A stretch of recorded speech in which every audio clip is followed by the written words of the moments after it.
Good morning, good afternoon, good evening. Hope you can hear me clearly. This is BWTM Sports, and we are live and exclusive at Joshua versus Takam. The next fight up we have is Robert Helenius versus Dillian White for silver WBC silver heavyweight title fight. Good fight coming up now. Next, congratulations to Katie Taylor. Let me start with that by saying, fantastic, Katie Taylor, new world champion.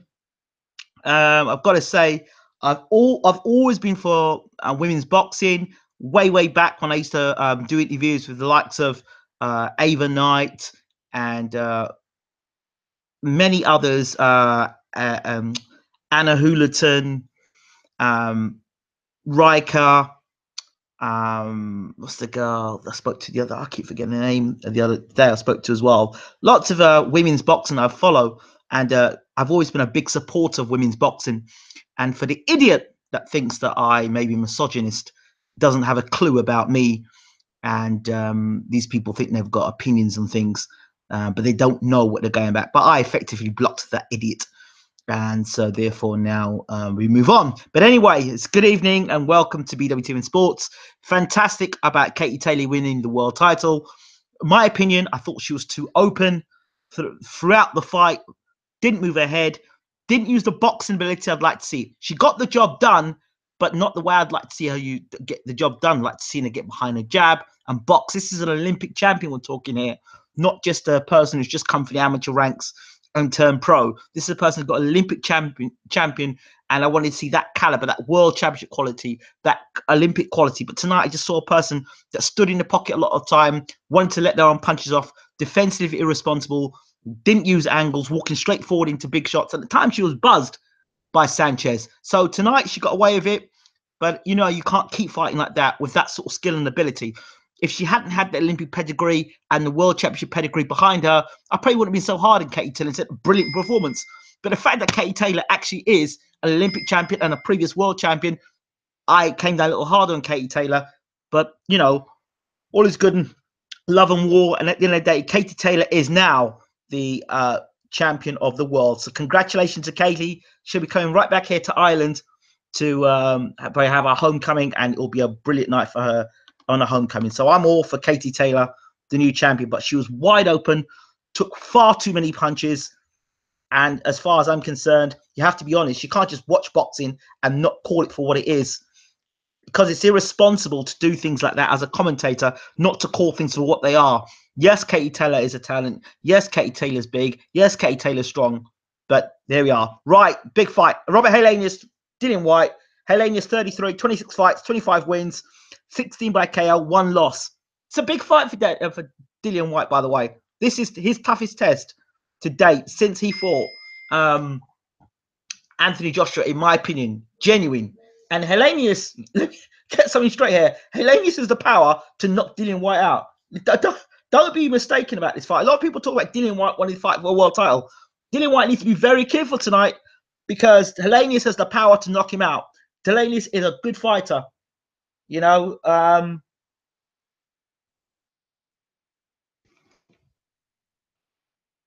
you know, you know,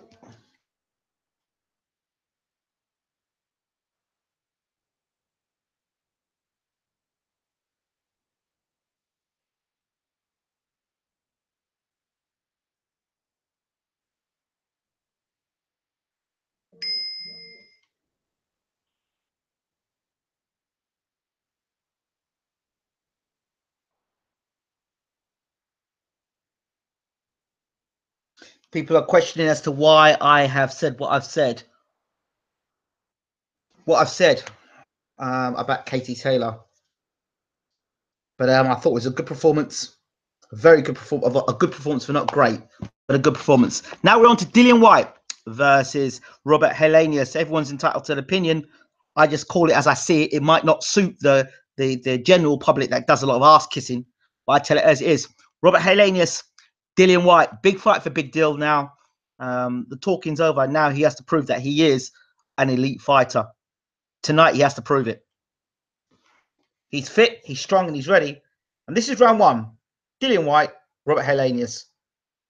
Now we're going to see how Dillian White does against another tall fighter as he would prepare to fight someone like Deontay Wilder. Helenius towers over Dillian White. But the first thing I see about Helenius, he's open right through the middle. And he's open to an overhand right to Dillian White if he can time him right. Very upright, Helenius. Upright, just like a Klitschko would be.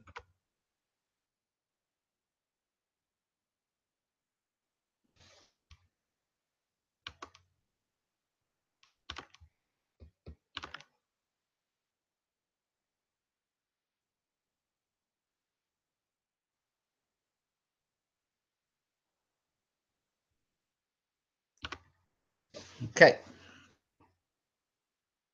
I think Helenius looking for a place to put his jab. Dillian White getting to business straight away with his own jab.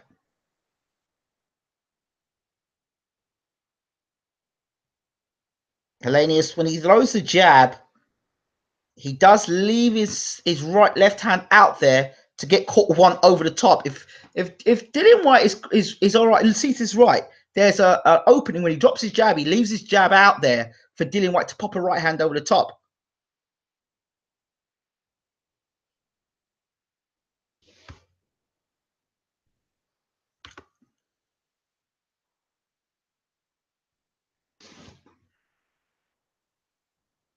Helenius tries to throw the right hand there to the body. White backs up. If White could time it right, he can use the looping overhand right, which is a good punch of his. I would double jab to the body, look for the right hand over the top for White. That's what White should be looking to do.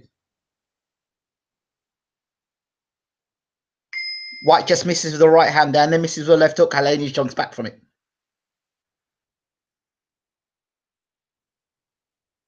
Helenius has got very sort of relaxed style, although it's upright. And his chin is hanging in the air. So for me, again, he looks very open, Helenius. Right hand there from Helenius. The one thing the Nordic Nightmare has got is a big right hand. And White will have to watch that. White comes in, throws combination there. White pops the jab.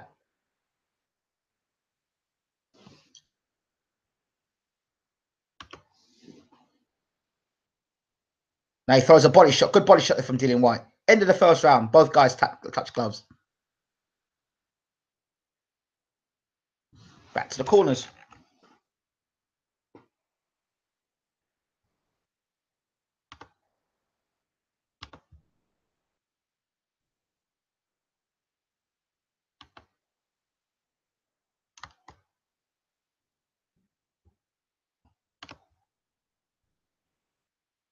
If you're joining us for the first time, thank you so much for joining us. Hit that subscribe button, hit that like button, and we're coming out for round 2 for Dillian White versus Robert Helenius. It's very interesting. This fight with Robert Helenius, Dillian White's not being all the hype that normally comes by it. Maybe he doesn't need to. He needs to. They touched gloves at the end of the first round. Are we going to have a glorified sparring session, or are we going to have a real war tonight? We'll see.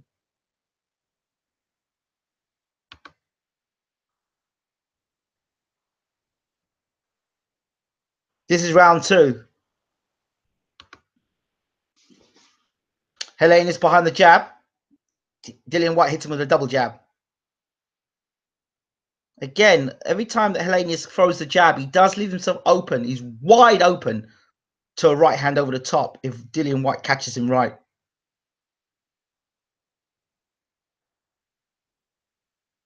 The Helenius misses with a big looping right hand, but then Dillian White comes back with his own left hook and misses Helenius.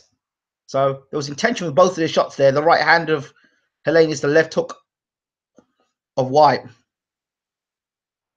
Jab from White.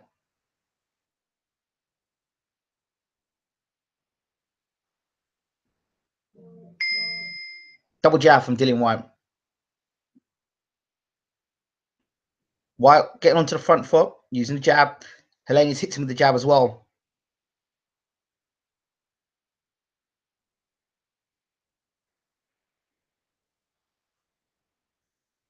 See, the thing is with someone like Hellenius, oh, good right hand there from Hellenius. Finds White on the chin there. White takes it, comes forward. Right hand again from Hellenius as Dillian White was coming forward. Good stuff there from Hellenius. Two good right hands there from Hellenius. White just has to be careful of the straight right hand of Hellenius. Right hand again, straight through the middle from Hellenius. Dillian White's got to watch the straight right hand through the middle. He's got to watch that for Hellenius. For both guys, I think it's their right hands that win it for them. The right hand over the top for Dillian White, the right hand through the middle for Hellenius.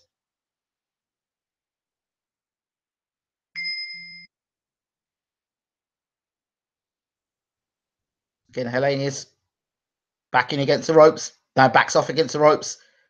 Now tries to get center of the ring, which Dillian White is in, and he's ground. Back now to the center of the ring. Holds Dillian White up for a second, pushes him off. Hellenius. Oh, big right hand again there from Hellenius as White tries to jump in with a right hand of his own. White has to watch Hellenius' straight right hand. This looks like it's going to be an interesting fight. Right uppercut there, shown there from Hellenius. White is getting caught as he's coming in with shots. Hellenius is finding a place faster for that right hand. And he threw the uppercut as well, Hellenius. He's timing Dillian White as he's coming in. Body shot now from Hellenius.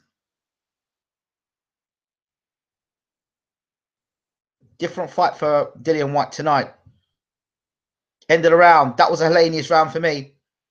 He caught White coming in a few times.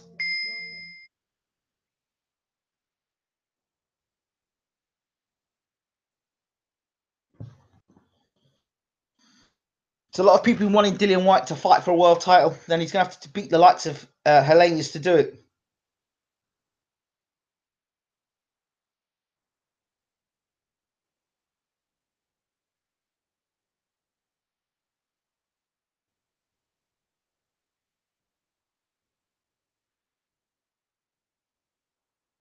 So there's Hellenius slipping under Dillian White's attack.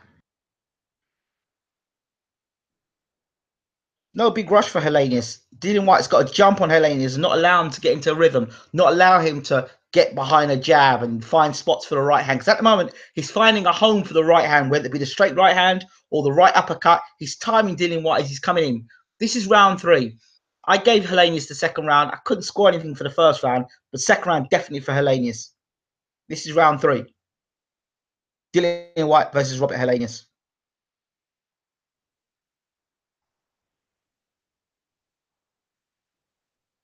White misses with a left hook, and it seems every time White tries to throw a shot, Hellenius is waiting to counter him with a right hand. Dillian White has to watch that. White coming forward, trying to push the action, and Hellenius is using the jab. I think Dillian White has given Hellenius too much time to get himself set and get himself into rhythm.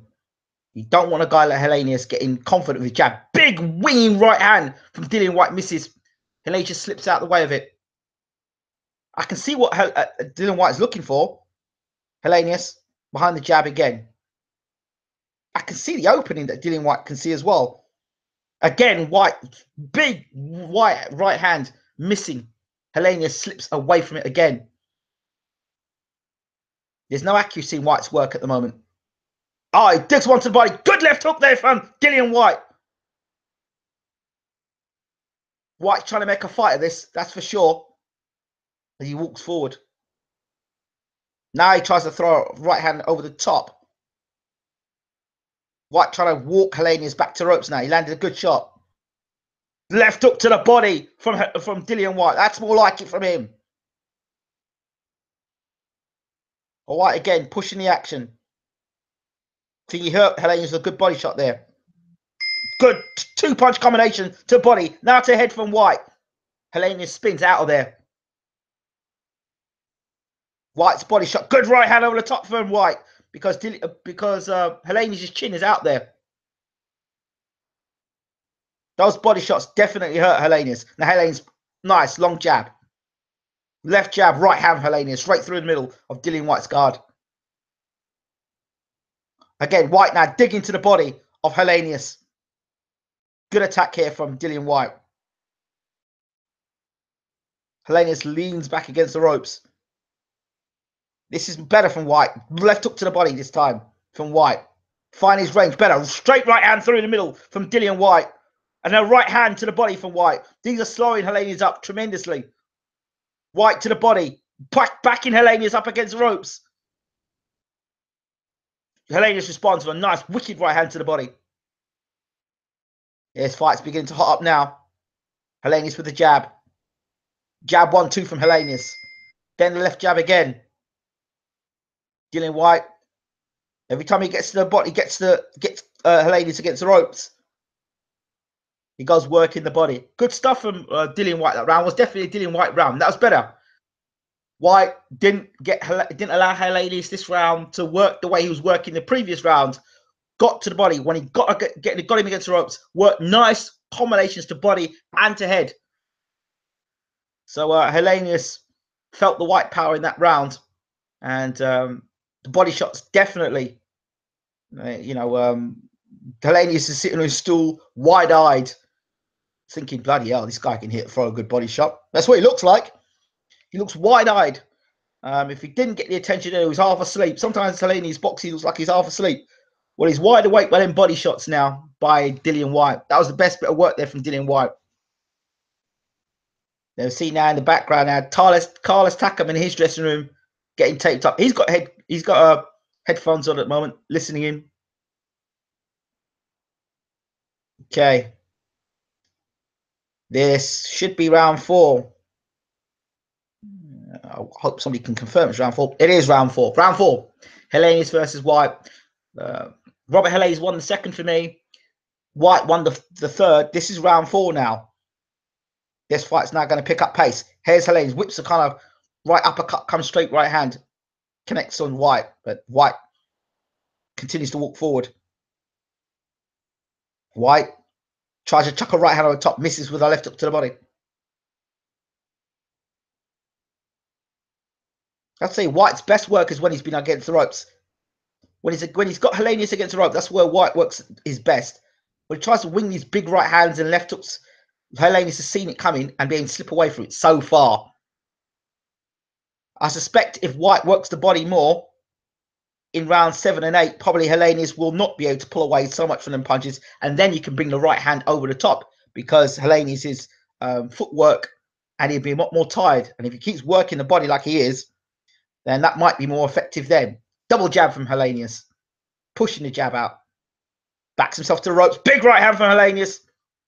White walks straight through it. White walks forward again. Bouncing. White bouncing. Trying to cut the range off on Helenius. Works to body. 2 to the body. And 1 upstairs from Dillian White. Helenius backs to the ropes. Helenius sort of slides himself, well, onto the ropes. Right hand there from Dillian White. Now 2 to the body from Dillian White.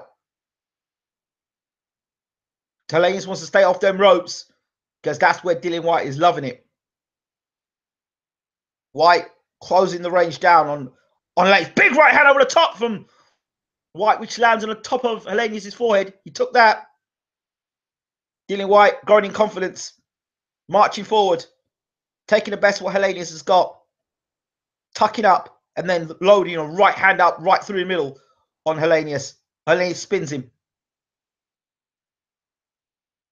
Helenius looks like he's gasping for breath. White coming forward with the right hand.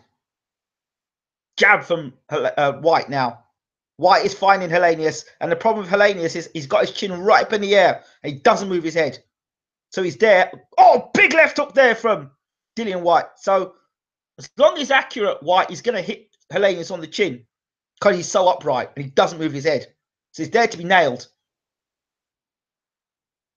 So Helenius needs to stay again. White's got Helenius on the ropes. Helenius needs to take the center of the ring and not allow White to back into the ropes. There's no way Helenius is going to win this fight with his back against the ropes. Pause with a jab, Helenius. It's not been as effective this round. End of the round, the guys touch gloves again. Don't know why they're touching gloves every round. Well, like a sparring session or something.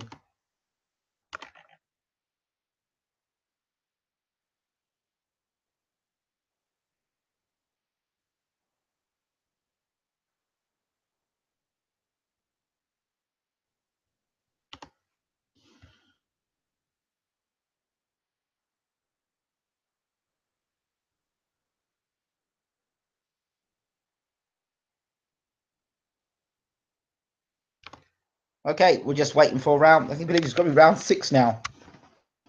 This is audio commentary. That means audio means you don't see anything, you just hear the talking.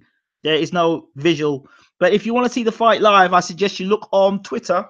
There is a Twitter feed, I believe, that's showing the fight live. And the Twitter feed is, I can't remember exactly what the Twitter feed is.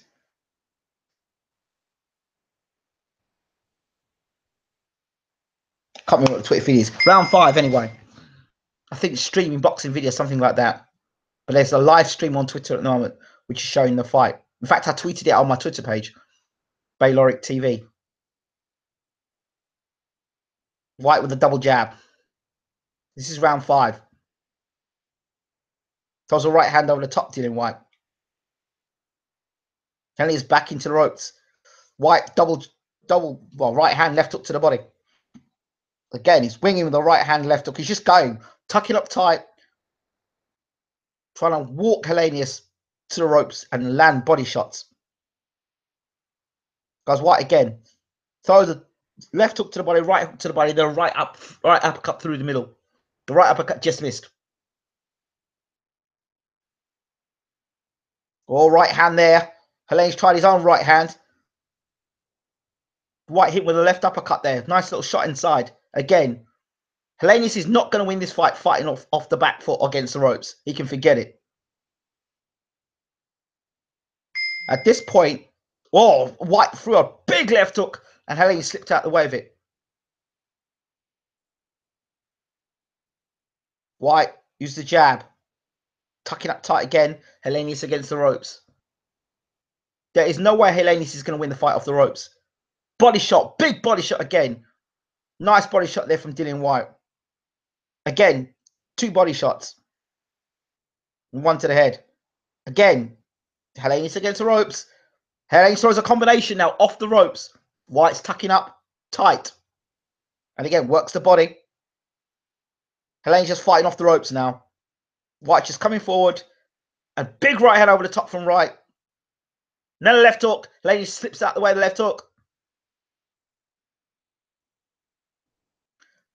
I think the lines have been drawn in this fight now. Hellenius is going to fight off the ropes and somehow try and rope a dope Dillian White. And Dillian White's going to keep whacking body shots in. But he tried to load up with the right hand over the top. He keeps missing the right hand over the top. The body shots have been good for Dillian White. Big jab from White now. So Hellenius is leaning on the ropes and laying back on the ropes. And White's just whacking to the body.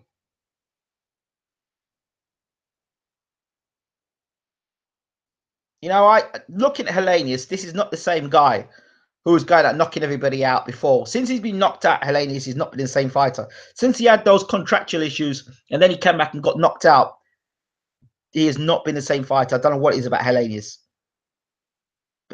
Good left hook to the body of Hellenius. Nice. Dug out went nicely into Dwight. Now right hook to the body and White misses with a blows up with big right hand and misses. The end of the round. Dillian White is pointing to somebody and talking to somebody. AJ in the background now, and he's talking to. Oh, AJ has Tony Bellew here in the backstage. Tony Bellew and AJ are talking. AJ just warming himself up now in the dressing room. It's a huge dressing room. The dressing room. If this is a dressing room, it looks like a bloody car park. Like an underground car park it looks like. Oh dear. I'm not quite sure what Hellenius' game plan is, but whatever the game plan is, it don't look too clever at the moment to me. It's not a game plan that's going to win him a fight.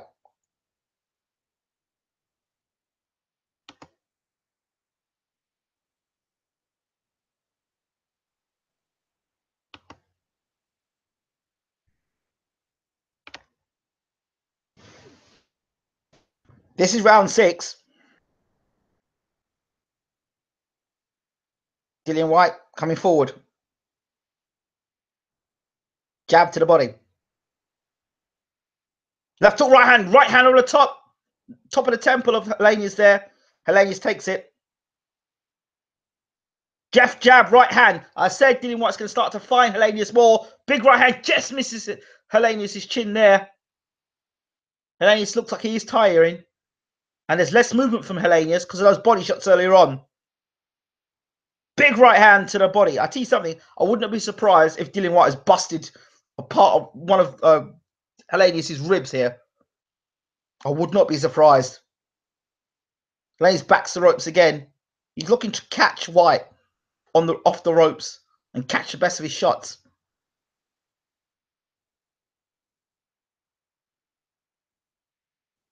Helenius.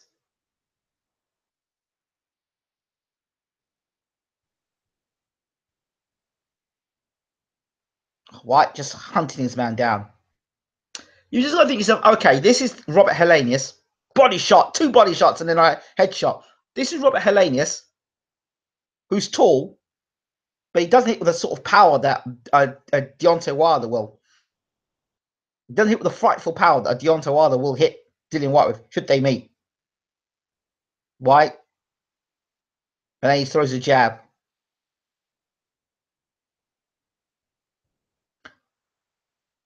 Dillian Whyte, big right hand over the top. Helenius takes it.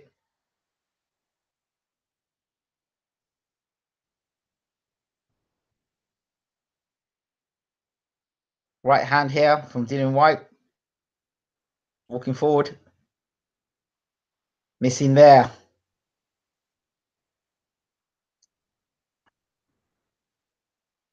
To me, this fight now looks, it's just Dillian Whyte moving forward.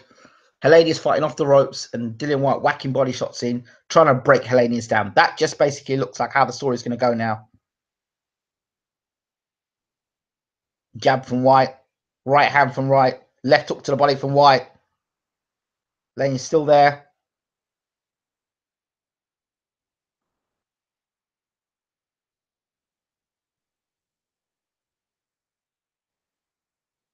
"13 seconds to go. Big left jab. Huge left jab there from Whyte to Helenius.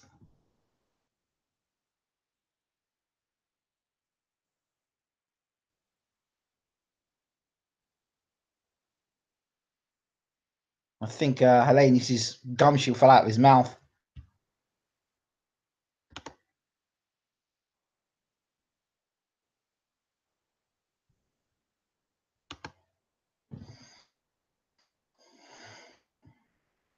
End of the round. It's a Dillian Whyte fight. Basically, how this fight is going is Dillian Whyte is walking Helenius to the back to the ropes. We're going backstage now, and it's Ibrahimovic now with Tony Bellew and Anthony Joshua.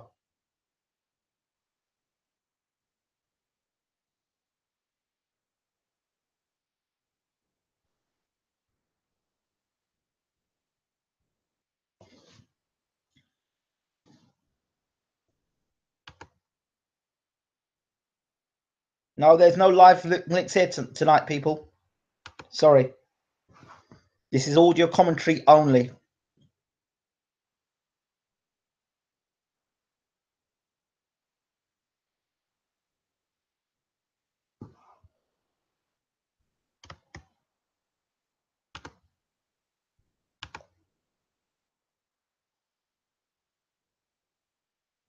This is round 7. Dillian Whyte comes out with big left hook to the body.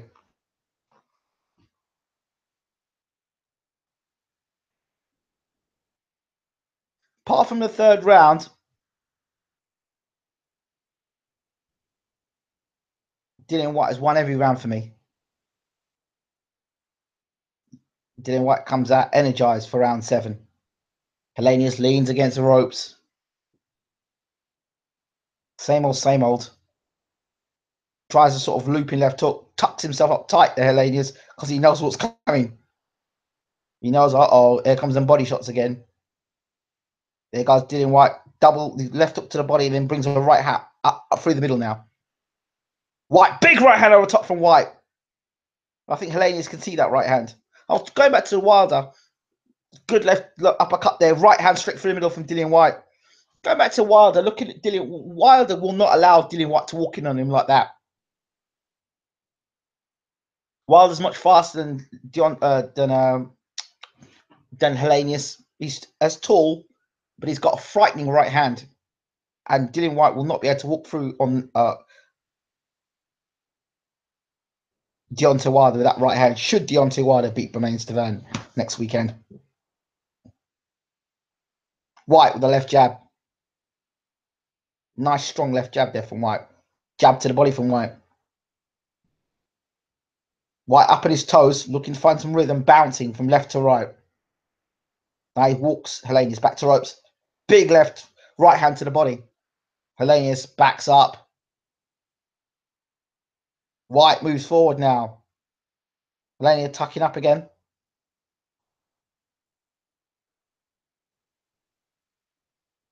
Helenius has become the walking punching bag. That's what it is. Whyte again, cross arm defense, left hook, right hand to the body. Cross arm defense from Dillian Whyte now. Good stuff to see. Cross arm defense, body shot, another double right hand, one to the body, one to the head. Whyte trying to get to work now, working on the inside, like a buzzsaw. Good stuff from Whyte there. I like that stuff. Right hand over the top from Whyte, and another right hand. Right now using the cross arm defense. I like to see that. I really like to see the cross arm defense. Right hand from Whyte, trying to force a stoppage here. Here comes Whyte, body shots. More energy of Whyte, more enthusiasm, more intensity from Whyte in this round. Pushes the left jab out. Pushing the left jab out. Whacks the right hand to the body again on Helenius. He really is trying to work Helenius over in this round. Right hand again from Whyte. And another right hand. Helenius backing up. End of the round. Listen. Robert Helenius ain't winning this fight. He's just a walking punching bag. He's just coming out round after round after round, leaning on the ropes, and Dillian Whyte is just walking forward and just landing body shots at will. Anytime Helenius throws, Dillian Whyte is tucking up and walking forward. And now, in this round, what I like to see, for what I loved from Dillian Whyte is where he went into a cross-arm defense and then he started buzzing his head, moving more and more to get inside, and then started working with more intensity and putting out more output of punches to the body of Helenius. It was a very good round. I was very impressed with Dillian Whyte that round. That was nice to see.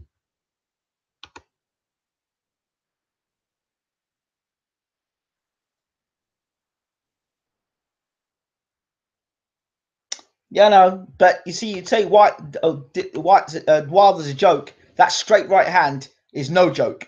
Say what you want about all the rest of the Deontay Wilder. That straight right hand is one of the best right hands in world boxing currently. Well, now Dillian Whyte's on his toes, almost skipping towards Helenius. I'd be too if I was fighting Helenius. Helenius has got his arms down by his side. All sort of distress signals now from him. I don't know what he's trying to do now, get on his toes himself to G himself up, but here he goes. Whyte pushing forward now. Whyte is really trying to force a stoppage here. Digs another body shot in. Helenius, uppercut through the middle there from Whyte. I tell you, Helenius must have ribs of steel to be taking them body shots. Mind you, if you remember, Helenius took a lot of body shots from Derek Chisora as well.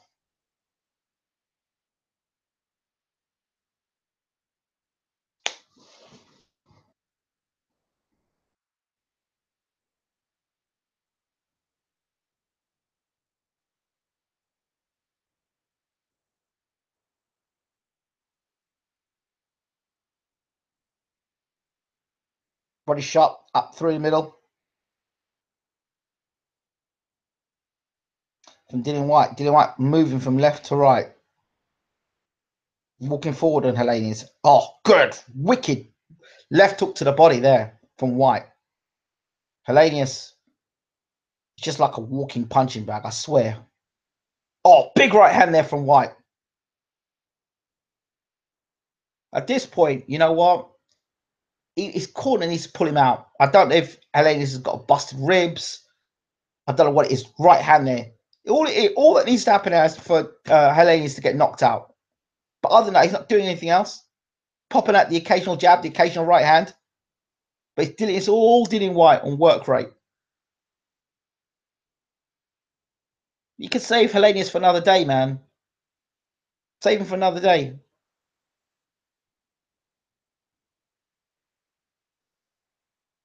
Whyte moving forward. Hellenius, right hand over top from Whyte. Because the one thing about Dillian Whyte, which I'm not happy about, is this accuracy. Oh, little slip there from Hellenius against the ropes. Don't know if that was he tripped on Whyte or something. Whyte on the ropes now. Unloading on Hellenius. Body shot. Nice body shot. Right up the middle that body shot was. Wicked body shot there from Dillian Whyte there. Hellenius, double jab from Dillian Whyte. Hellenius is getting his ribs well and truly cooked tonight.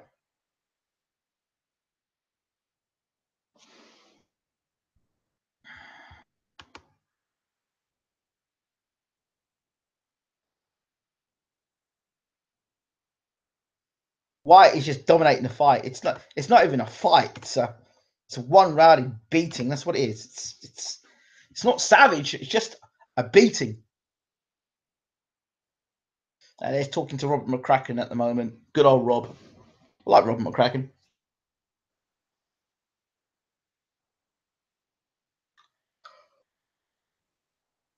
Oh dear. You know, I don't know. I don't know what Hellenius and his team are going to try and prove now, because he's got no way of winning this fight unless Dillian Whyte walks on something just dreadful. Other than that, it's the same thing every round. Dillian Whyte's forcing the pressure, coming forward. If I was trainer, I'd stop the fight, because all you're doing is just you just walk. It's just a matter of time before you get yourself knocked out or badly. You get badly beaten up as it is. He's saying what? I don't know, maybe 15 punches in a round, Hellenius, if that. This is round 9. Here comes Dillian Whyte again. Hellenius has got to take the center of the ring and keep the center of the ring. But as soon as Dillian Whyte walks on him, he backs to the ropes. So you know what's going to happen when he backs to the ropes? Wait for it. Jab from Dillian Whyte. Wait for it. Wait for it. Back into the ropes. Any minute now, the body shot should come. Right hand from Dillian Whyte. Whyte bouncing, bouncing. Nice jab there from Hellenius, though. Oh, it's a nice jab from him. Finally, a jab from Hellenius that gets through. Whyte, right hand.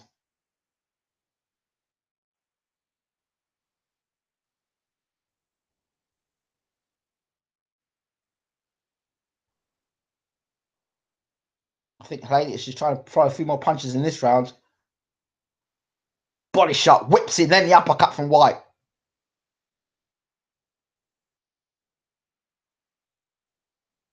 If you're not going to have sore ribs in the morning, you're going to have broken ribs in the morning, one or the other. Whyte.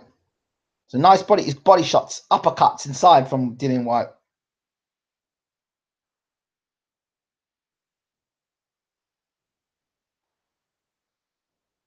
Right. For me, Dillian Whyte is effective when he's up close and he's got you against the ropes. I'm not so sure about Dillian Whyte with his wide winging left hooks and right hands.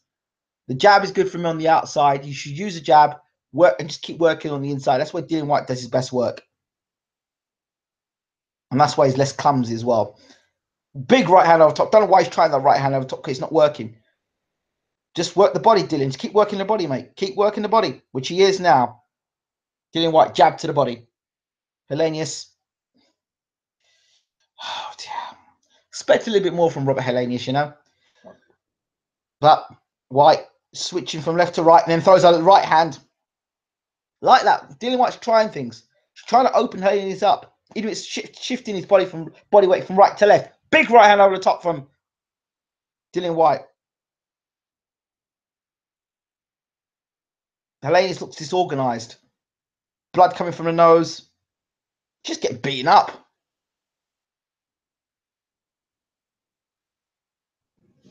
I don't know why his trainer would keep sending him out here. If I just take him out the fight, man. He's doing that. He's really doing nothing. Like nothing effective. He's going back to the corner round 10. If I was trying to say, you know what, right, you've done 10 rounds, mate. That's it. Pull him out the fight. What is the point of him going on and taking more of a beating? There's just no point. Stop the damn fight. There is just no point. You're not going to win the fight. You clearly haven't got the power to knock Dillian Whyte out now. You know, why are you still letting your man carry on and fight? Or are you getting paid by the round? I mean, I just don't see any point of this fight continuing. I mean, just for the sake of, Robert Helenius' ribs. Has Helenius ever been training? Asked Adam Scott. I don't know, but I just don't see no point in the fight, lads. I really don't. People, ladies and gentlemen, I see no point in this fight whatsoever going on. In terms of Helenius, for Dillian Whyte, fantastic. But for Helenius' perspective, he can fight another day. How much time do you have to prepare for the fight? I don't know. But at the end of the day, I really do think Helenius, he's done good. He's done all right. Just retire your stall, man. Don't come out for the last 2 rounds. Damn it. There we go. Round 10. He's got 2 rounds to go of this. I throw a jab. I walk to the back. I will put myself against the ropes, and then you whack me to my body and you whack me to my head. Big right hand there from Dillian Whyte.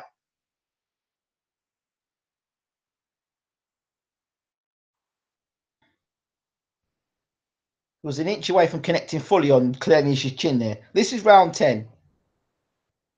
Jab from Dillian Whyte.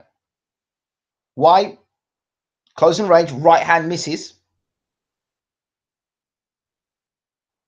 Helenius does a matrix style kind of pull his body out the way after Dillian Whyte right hand. It was a straight one. Whyte lining up Helenius against ropes and clips him with the right hand.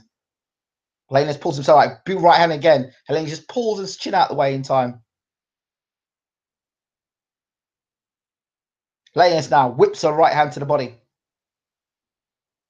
Helenius is like, he'll get to the center of the ring and he'll do something decent, like he'll throw a decent jab, and then for some reason switch off and go straight back against the ropes again. It's like, oh, I can't be bothered with this. I can't be bothered to actually try and take control of this fight. I'm going to sit on the ropes. Left hook to the body there. Short left hook by Dillian Whyte on the inside of Helenius again.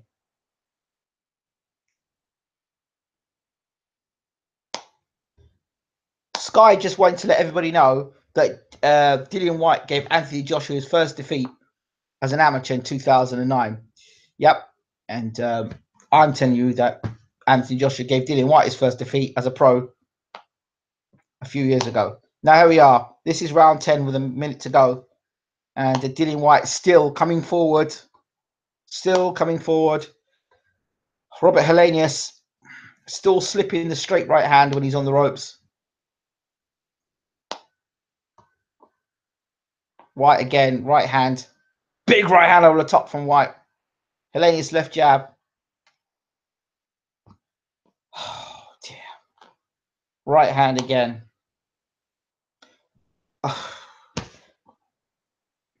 It's another fight I'm going to tell you that Dillian Whyte has looked workmanlike. I'm not going to say he looks impressive. He just looks workmanlike. He's dominated this fight, to be fair. And I'm glad he's winning this fight. As long as he don't walk onto anything in the next round or two, he's going to win this fight comfortably. But honestly, another workmanlike performance. I'd like Dillian Whyte to now move on and stop Helenius now if he can. End of the round. See, I'm wondering if the other question people got asked, a more serious question is Dillian Whyte, is he a world-class puncher? He's been working out how to glue your ass on the ropes since. Very sparring-like session, says Tanaka Case. I've got to say, it is very much a sparring session. And I never like to see 2 fighters touch gloves. I just at the beginning of a fight and in every round, I hate to see touching gloves. It's just, I always think when every round a guy's touching gloves, there's too much. And they were very nice at the build up, and they were shaking hands and smiling one another, and You know, almost like a glorified sparring session. I don't know what Helenius gets out of it, because some busted ribs, maybe. I don't know. I can't quite get it personally. White jumps off his stool around 11 and throws a 1-2 on Helenius, who just stands up there. I'm going to call Helenius the mummy now. White throws a 4-punch combination with a finisher with a right hand straight for the middle. Another right hand from White. And he looks to the referee. I don't know why. White coming forward now. Again, intense. I think he wants to try and stop Helenius in the 11th here. I think he wants to try at least. A little uppercut there from Helenius. So there's a bit of resistance from Helenius. Not much. There goes White again. Walking forward. Right. Big right hand to the body. And digs it in well there. Left hook to the body now from White.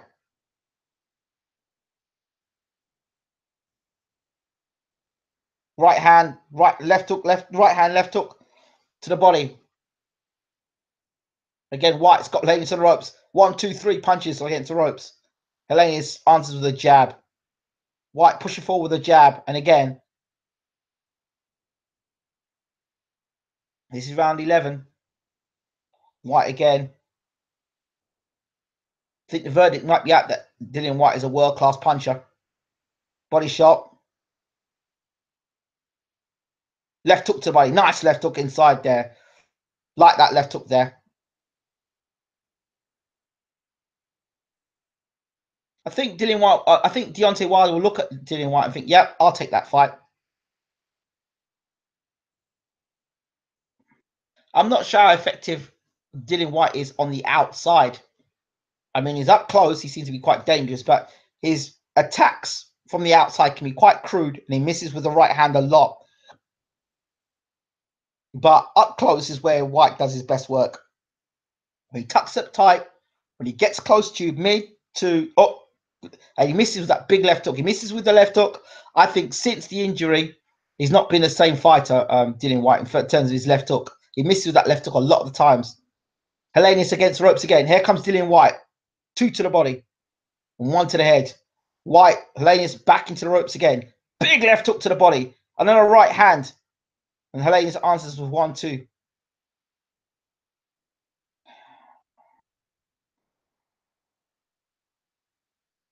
You know, Helenius against White is like watching Derek Chisora fight Helenius all over again. But White's doing it more comprehensively than Derek Chisora did. Oh, right hand over the top from Dillian White. Helenius ain't going nowhere. Body shots from White. Referee says, keep him up, Dillian White. Referee again tells him keep him up, and then and White still wants to get to work on Helenius. He wants to stop Helenius. Another body shot, big right hand to the body. Helenius pushes a don't hit me jab out there. End of the round. 1 round to go.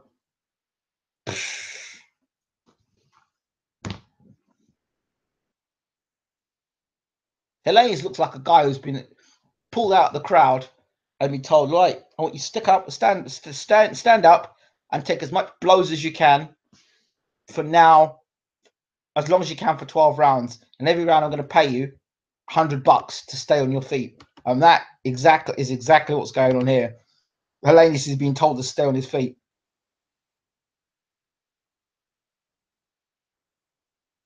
Helenius is just a third payday. Wouldn't surprise him if he's in there.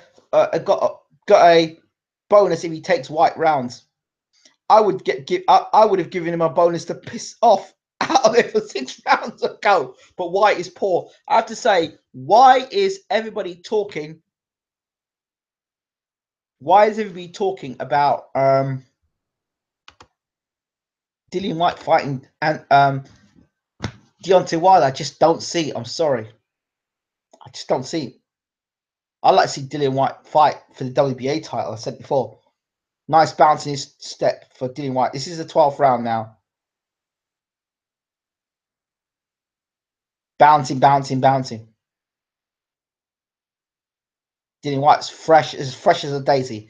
One thing you got to say about Dillian White, he's got great stamina for this particular fight. Well, because Helenius has not really pushed him back. Here comes Dillian White now, pushing forward, trudging forward, trying to make something happen, moving his head, moving his body. dipping in and out to the sides now. Helenius just takes a couple of steps back, misses with a big right hand again. So the verdict is out on Dillian Whyte from long range. Up close, dangerous. Long range, not so much. Mid range, good. And up close, dangerous. But long range, forget it for Dillian Whyte. Misses with too many shots. His accuracy at long range is not very good. Mid to up close, good, very good. But that long range business, he should just throw the jab. Dillian Whyte just trying to walk forward now, as he's been doing for every round, and Helene's just popping out the odd jab here and there, and throws a sort of straight right hand, and then puts his hands back up, sits against the ropes, and gets to the center of the ring, and sort of like, well, am I going to throw a jab? Am I? Yeah, no, I'm not going to throw a jab. I'm going to get caught with a right hand instead. I'm looking at Dillian Whyte. I'm looking at him. I'm looking at him. This is Helenius. I'm looking at Dillian Whyte. I'm looking at him. I'm looking at him. I'm backing against the ropes. Yeah, I'm going to throw a 1, 2, 3. Yeah, I'm going to throw 3 punches there. There you go. I'm making an effort. I'm throwing a jab. That's it. I'm throwing a jab. And I'm going to lay it against the ropes. And I'm going to take a punishment now. Here you go. Nope, he's off the ropes. Smart man. Again, Helenius against the ropes, leans against the ropes. And Dillian Whyte is looking to line him up again for a right hand. You see it's coming. Bang. There's a right hand. There you go. Again, Whyte is looking to line him up against a body shot. Be a left hook to the body coming. Wait for it. Left hook to the body. Right hand. Oh, left hook. There we go. Wait for the left hook to come to the body. See it coming. Right hand. Oh, no. Left hook's coming again to the body. He's lining him up. 1, 2 from Dillian Whyte. Nothing on it. There he goes. Left hook to the body. There you go. There's the left hook to the body. Dug really in. And that hurt Helenius. That left hook hurt Helenius. I don't know if Dillian Whyte saw it. That left hook hurt Helenius. I don't know if Dillian Whyte. Oh, big uppercut there from Helenius, which Dillian Whyte walked straight through. Dillian Whyte should have really worked to that left hook to the body. Another one. Again, left hook to the body. Dillian Whyte slipping. Big right hand over the top. Dillian Whyte would be best served to just keep throwing that left hook to the body because that really hurt Helenius. Left hook again from Dillian Whyte. Helenius with the 1, 2. Whyte says, come on then. Come on, he says. Come on, says Dillian Whyte. Let's have a fight. Right hand over the top. Helenius says, Whyte says, come on. And that's 12 rounds. And Whyte says something to Helenius. Helenius says something to Whyte. And that's it. I don't know what that was all about. I don't know if that was, I don't know if Dillian Whyte was saying to Helenius, why did you hit me on the chin hard? That wasn't part of the plan. Or it was, why didn't you fight more during the fight? I don't know what Whyte's frustration was. There we go. Now Whyte embraces Helenius. I don't know.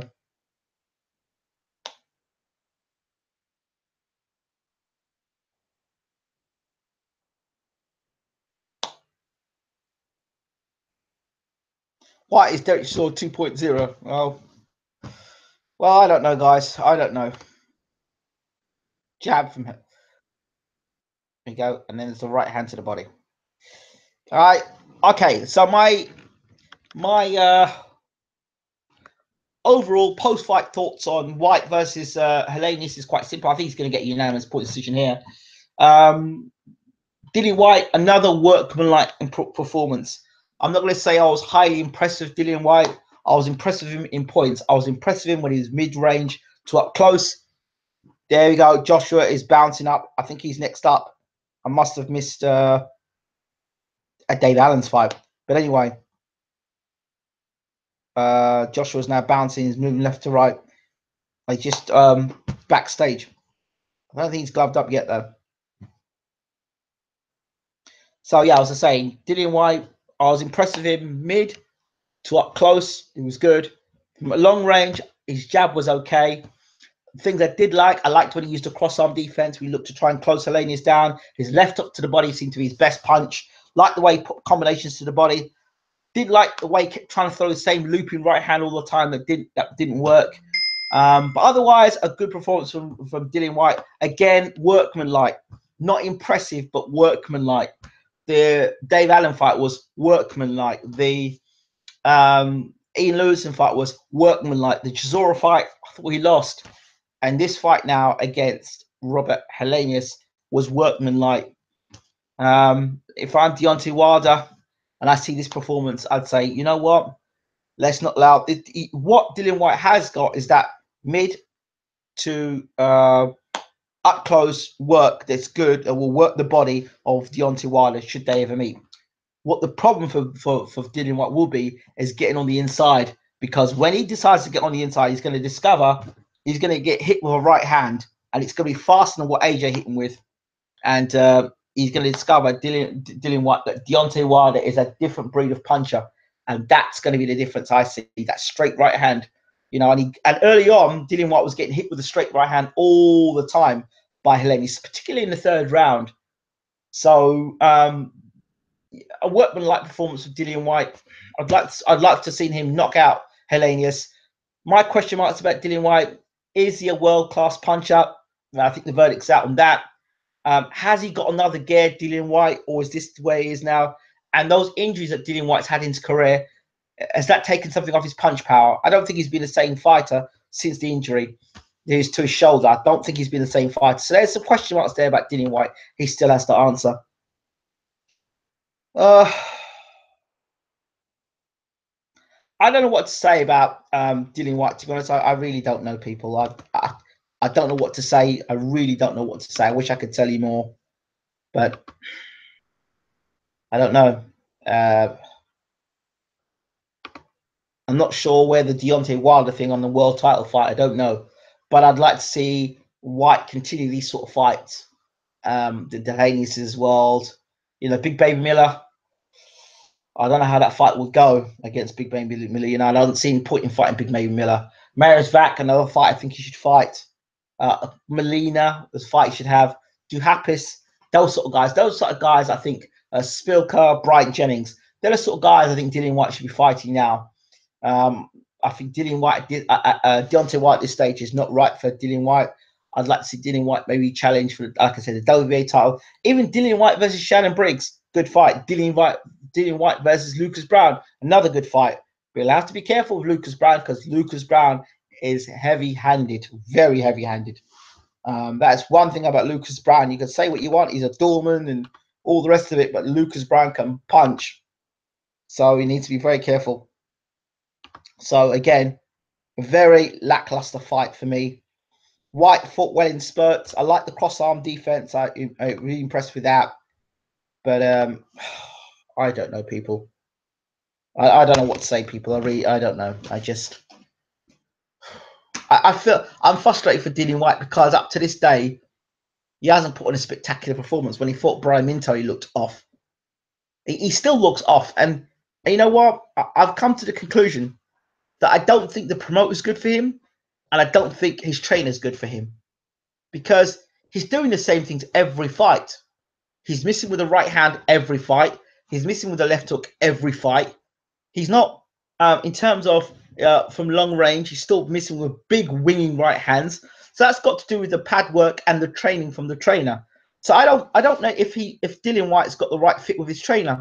I mean, he's gotten to a great shape, but I just don't know if Dillian White's trainer and his team are for him now. I think they've got him to a point.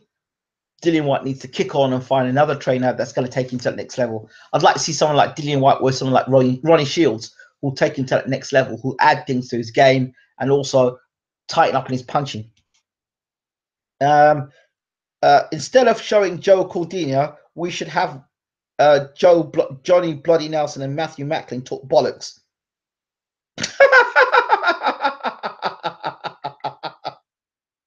No, he's just bog standard. Well, you know, I think you know, I don't think he's great.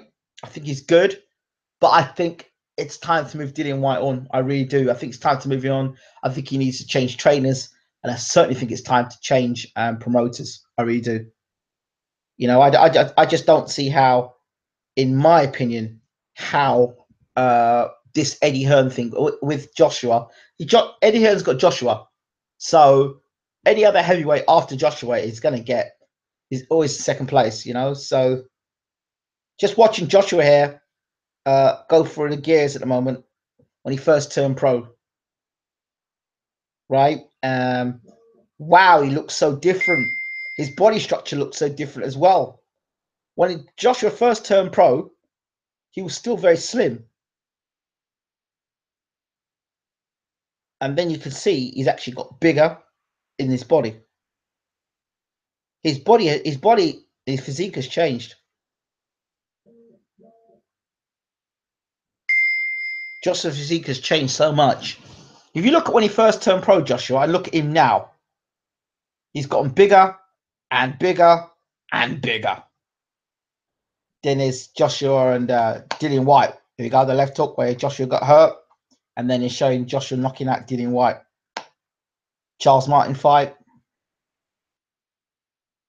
The man that worked this earth like a god. They told him, I worked this earth like a god. Fair enough. Big right hand, a big straight right hand knocks out Charles Martin.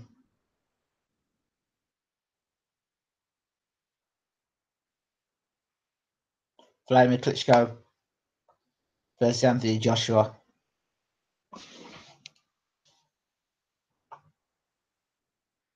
They're showing Joshua knocking Klitschko down in round 5.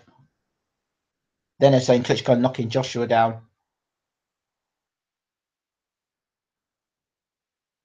Then they're showing the uppercut of Joshua knocking Klitschko down and knocking him out. Well, yeah, well done, Joshua.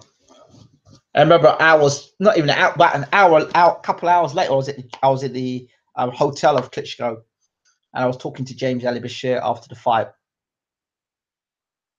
Joshua, in what? How many years has he been pro now? If you look at his body structure, it looks so different. It's so different from when he started his career. He looked a lot slimmer. Now he looks really, really bulky. He looks huge. Takam will have a good night's sleep tonight. Don't be surprised when White Pulev for WBA regular title is announced. Thanks. White is spare wheel. Remembering him is genetics. LOL. Just a reminder, guys, don't use the spam. Do not use caps because Nightbot will get rid of you. Off topic, but what do you make of Josh Kelly? Looks a special talent in his early age. He does. He does. He looks good. Looks impressive. But let's see what he does when he moves up in class. That's when we'll know if he's a talent or not. He's on the diet as Vlad. Well, yeah. I mean, there's a lot of questions about Anthony Joshua, whether he's on something or not. But I have to say that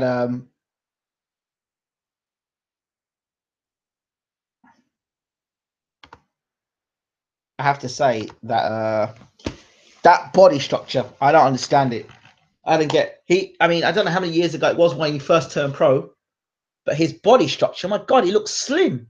He looked anorexic compared to what he looks like now. I know it could be genetics, you know. But I'd like to know where all that weight's come from. If you look at him as an amateur and what he looked like as an amateur, and then you look at him when he first turned pro, and then you look at him now. I remember the night where he fought Charles Martin and his dad was ringside. His dad says, my son's not on any drugs. It's lies. My son is not on drugs. I'm thinking, well, why would you come out? Nobody even talked about your son being on drugs. Why would you come out and start talking about your son being on drugs? With that performance, White has no chance against Wilder. Well, yeah, I mean, people still jump about the Wilder fight, but I never saw it. I always ask people, why do you want Dillian White to fight Deontay Wilder? I didn't get it. People just peddling the whole, peddling what Eddie Hearn was saying. That's all. People haven't got a mind of their own. That's the problem. I don't think he's me personally. I don't think he's ready yet for a Deontay Wilder. Not on the back of what he did against Helenius tonight. And remember, Helenius is tall and long. Imagine somebody tall and long who can actually punch, take you like to one shot. That's what our friend Deontay Wilder can do.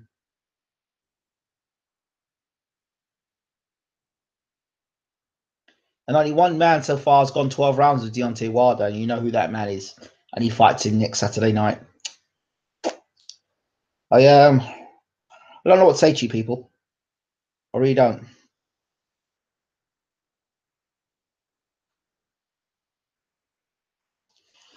While we're waiting for Joshua to make his big appearance, has anyone got anything to say? Some smoking some Gorilla Grill waiting for the AJ fight. Joe Cordino, a local Welsh guy, and they're not even televising this fight. I'm on weed to Joe Bomb. Pay-per-view. Joshua cycles in between fights. Interesting. Still has a puncher's chance. Yeah, he has been built up to Tanaka case. Been on growth hormone as well, quite possibly. Where was AJ's genetic in the amateurs? Genetics don't just turn up after a time. I agree. I agree with this. It's like the genetics, it suddenly happened. It's not like he was 18 or 19. This guy, I don't know. And Joshua beat White and a 42-year-old Klitschko. That's it. That's it. Yeah, I've got something to say. I'm one horny Emma. Okay, that's great to know. If you're female, I'm interested. If you're male, I'm not interested. Okay, listen. To pay power adverts, match days are my favorite days without all these bums in my face when boxing Joe Cordini in the ring, 20 crown pay-per-view. Okay, let's talk about the Takam fight. May as well, because Takam's next up. You know, Joshua looks fast. He's bouncing on his toes at the moment. He's up next. So let's just see now. Him and Rob McCracken are working now behind. There you go. Hercules is getting ready, and that's the nickname for him now, Hercules, because he's become like a Joshua's become like a mythological god to some people. He can't do anything wrong. Yet this guy's been rocked, he's been hurt, he's been dropped, but he's a mythological god. You know, a lot better than people think he is. Well, Joshua's going to have to fight at a pace tonight. If Takam's able to get on the inside quickly, he's going to have to fight at some pace, and that's what I want to see with that bulk. And can he carry it into rounds 9, 10, 11, 12, fighting at a pace? Love how you engage with the comments, Ingram. Pound for pound, #1. Thank you very much. Hey, Mr. Blackwell, how we doing? I don't see you in the comment section no more. I don't see you on the videos. What's going on, brother? What's going on? Anabolic Anthony. This Hercules, remember. Hercules. What time does the fight start, please? Tell me. The fight's going to start soon, I think. They're still talking and hyping it up and milking it for every piece of shit they can milk it up for. So Carlos Takam, like I said, for me tonight, it's very interesting. The first minute of this fight, we're going to know if Carlos Takam is going to be fighting for the money or is fighting for the glory. The first minute. If Carlos Takam, in the first 30 seconds to a minute, takes a backward step, the fight is done. Joshua's going to win this fight inside 3. If Carlos Takam comes forward in this fight in the first 30 seconds and he runs out and he puts the double jab and he's trying to make the fight happen and pushes Joshua onto the back foot, we have a fight, ladies and gentlemen. We have a fight, because up to this day, I've not seen anybody push Joshua back at pace and make him fight uncomfortably. I've seen people fight at their pace, but Takam makes people fight at his pace. I want to see Takam, for me, I want to see Takam be as small as possible. And when Joshua's punching down, slip inside, get inside, and start to work the body of Joshua. Slip inside and rock the uppercuts. That's what I want to see of Takam. I want to see Takam like a little buzzsaw, like a Joe Frazier. Oh, God. Joshua's perfect record. 19 fights, 19 knockouts. Oh, dear. They're going to show it now. 1. They're going to go for the knockouts. The first knockout. They just showed all the Joshua knockouts.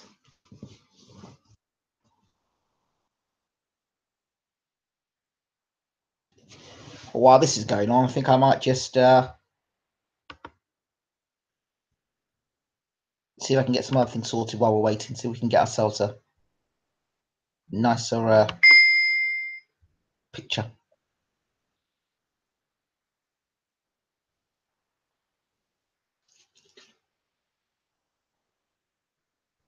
I'd like to know what the Showtime colleagues are thinking of this fight. I really would.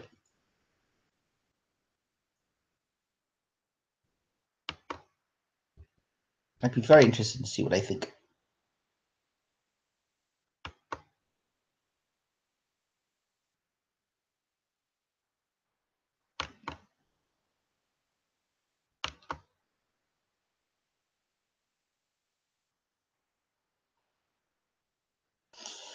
So they're going for all the fights. Joshua's done damage. Oh, they're just showing the Kevin Johnson fight. Well, Kevin Johnson, to me, it looked like he really didn't want to know. Talks a lot of smack. Jason Gavin, 12. Now him fighting against Zambono, what his name was, knocked him out. Number 13. He's showing the Kevin Johnson fight now.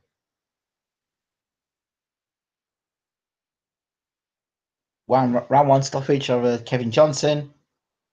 Number 14 against our good friend from Scotland, who just fought for the British title.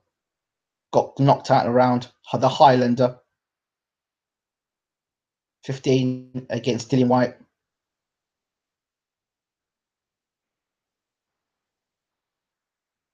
Yeah, knocking out Dillian White there. Number 16 against Charles Martin.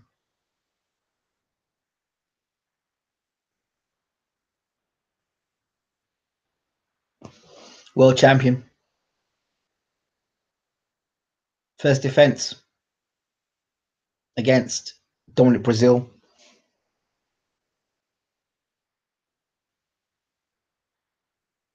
'18 against Molina. I said against Molina. Molina backs up to ropes. He's going to get knocked out early, and that's exactly what he did. And now, 19, the Klitschko fight. They keep going on about over and over and over again. Jeez, they love to. They can milk a fight. They can milk a fight. When Fury beat Klitschko, they didn't play this over and over and over again, did they? God, blimey.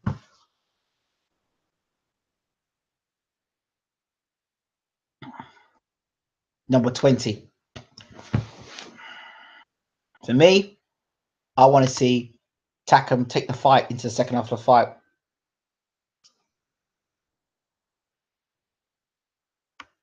That's what people say now. AJ will never get popped, though, because there's too much money around him. In about 15 minutes, John. Hope there's no peds for either fighter, for fairness. Okay. Thank you, dude. Thank you very much for getting back to me. Not many of you do. Okay, John. All hail Lord Joshua. Sorry, mate. Good to be here tonight. Good to see you in the room, my friend. Who finally won the fight? What fight? I can't see images. You won't. This is live audio commentary. You must have forgot it's the Nigerian cuisine. It probably is. It's the fufu and rice. It's the fufu and rice. I feed Joshua very well. Femi gets fed very well. He gets fed good food. No, not PEDs. Yes, he gets fed very good food. Good fufu and rice for our brother. Growth hormones enlarge your intestines. That's why Joshua's got a big swollen gut. Very interesting. Here for Huey Fury. Do you think you're knocking out in the first round? No, I don't think he's knocking him out in the first round. Dave Allen hasn't fought yet. What the hell is going on? It says Bockrek. The fight is still going on. Really? Okay. I don't dislike AJ, AFC Media. I respect him. I just don't like the constant bigging up when others go unnoticed. So I would like it if he lost. Not that I predict it today. Well, the warning signs are there. He's vulnerable to the left hook. And that's when he's on the attack, not on the defense. JJ is another fighter who is defensively vulnerable, irresponsible. Which heavyweight will cause AJ the biggest problems? The guy that hits him on the chin and keeps hitting him on the chin. Sky loved to erase the fact that Fury beat Klitschko nearly 2 years ago. I know. I bet Joshua has been told to put some rounds up first, or Hearn would be shown the fight, not pay-per-view. You twat. Well, you know, you're a bigger twat than me. Do you know why you're a bigger twat than me? Because I've got the power to block your ass. See you later, you twat. Thomas Howes explains it further how top athletes cheat the testing. Joshua is no exception. Good point, Ingram. He's too heavy, maybe too heavy. Yeah, he's too heavy. I want to see how that works, how that science works. Him on the back foot. If I were Carlos Takam, listen, I would make him work so hard. If I was Carlos Takam, I'd be pushing him back. I'd be saying to him, you know what? Listen, he can't be fitter than me. There's no way a guy almost 19 stone or 18 stone, he's going to fit in me. No chance. He ain't fitting in me. No ways he fitting in me. I just need to push him back, push him back, push him back. And if you listen, the minute he pushes Anthony Joshua back, he takes away the punching power of Anthony Joshua. Joshua needs to get on his front foot for momentum.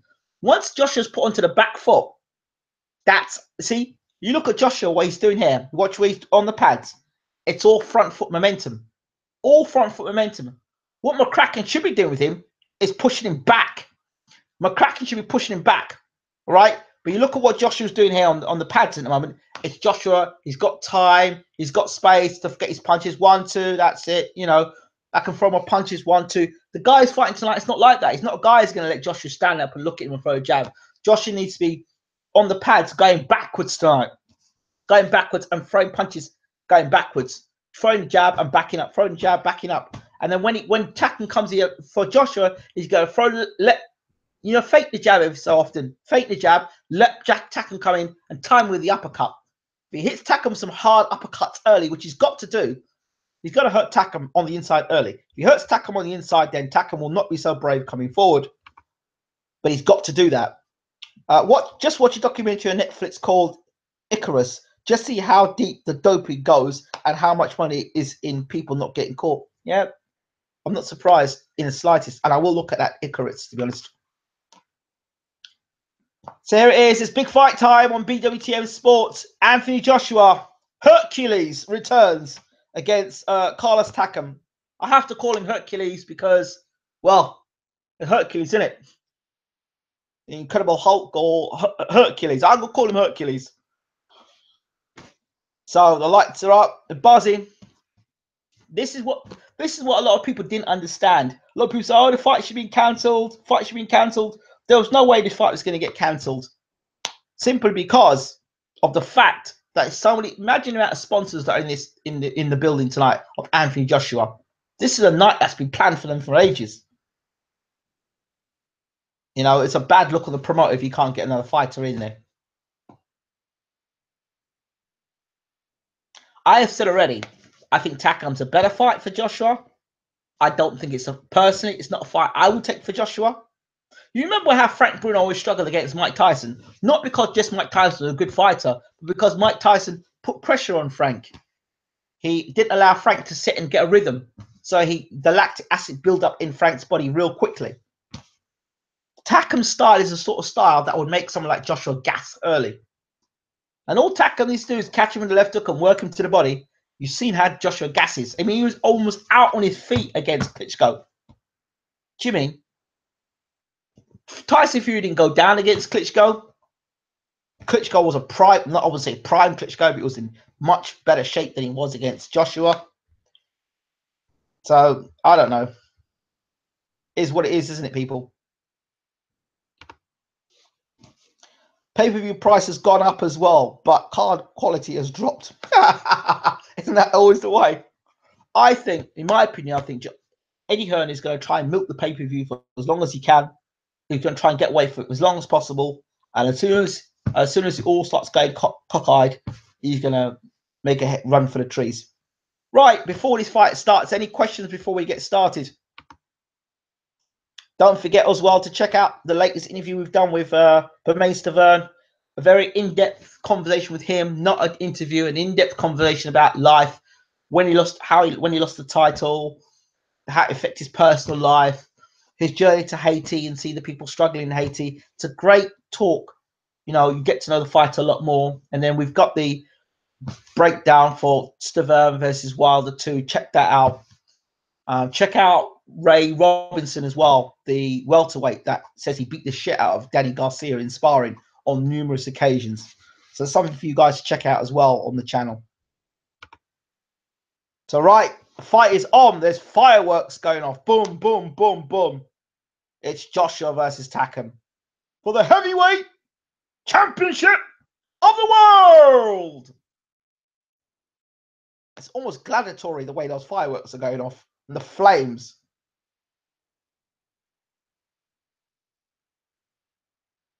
The question is Carlos Takam coming to the ring as a gladiator, or is he coming to the ring as a sacrifice?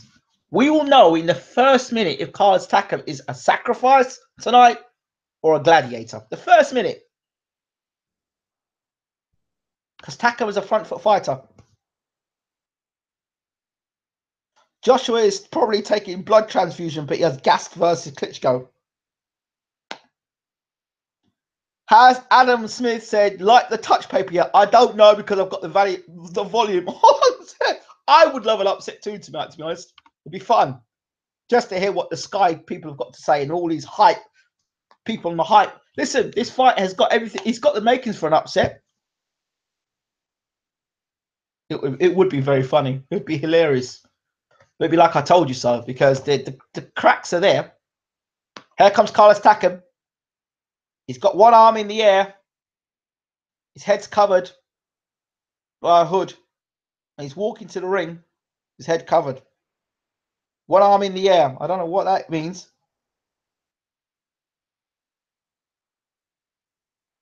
He's just got one arm in the air. And he's just walking forward.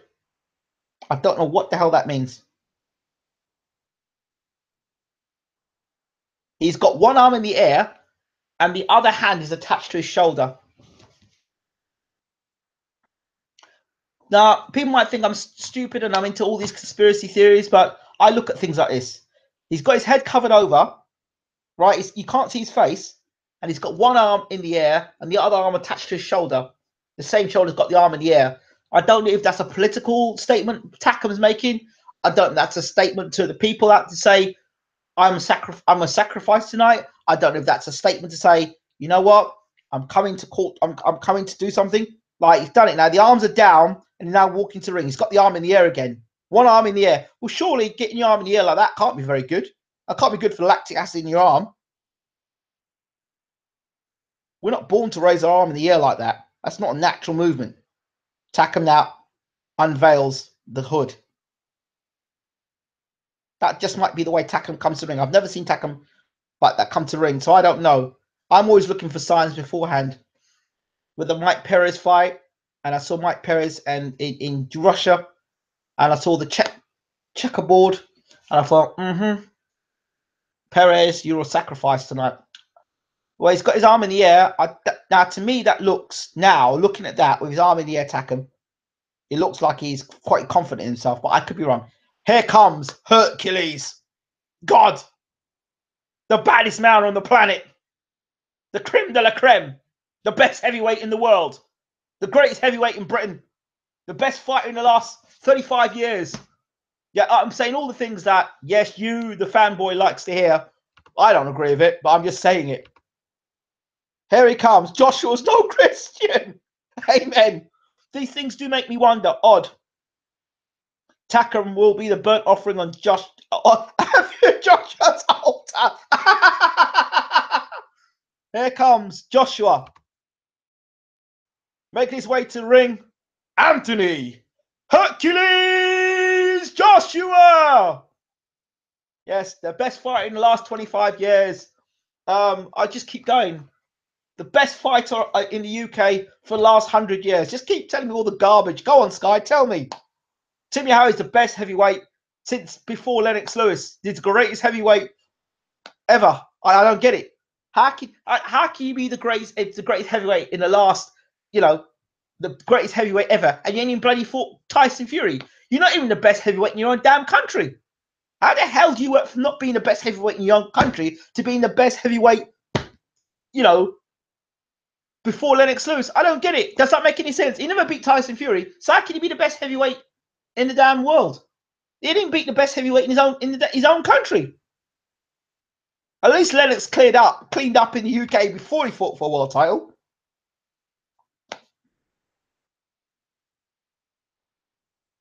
Let's go, Takam. LOL, Ingram. Takam to the cleaners. Come on, where are you, Joshua fans? Let's have you in here. But I tell you, if AJ's... Do you know what? It's not me hating on AJ. Let's get something straight here. It's not the hating on AJ. It's the idiots around him and the promotional people that have just pushed it too far. Right? When people say, who would win a fight between AJ and Lennox Lewis? and they turn around and say that AJ would beat Lennox Lewis, and they put polls out like that. That's what pisses people off. When Sky talk crap about him being the best heavyweight in Britain ever, that's the sort of crap that I don't like. I just don't like that stuff. Has he got potential? Yes. Is he a good fighter? Yes. Is he the best heavyweight in the world? I'm not so sure. They need to fight a few more fighters in the top 10 to prove that. But is he a good fighter? Yes. Is he a powerful fighter? Yes. Is he the greatest fighter in the world? No, he's not. But he's a good fighter.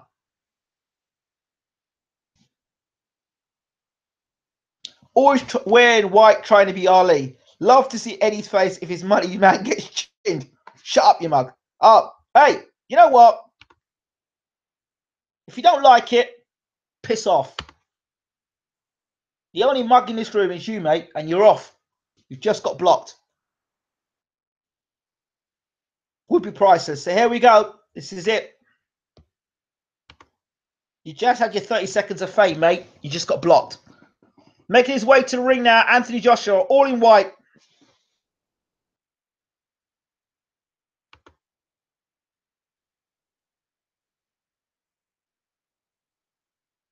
It would be like the Simpsons when Mo comes into the ring on his jetpack and picks Homer up. That's why I like to see AJ lose. The circus around him bothers me. It's true. It's a circus. It's just a bandwagon. And what I think a lot of it is because it's anti-Fury. Anti-Fury. That's what I think it is.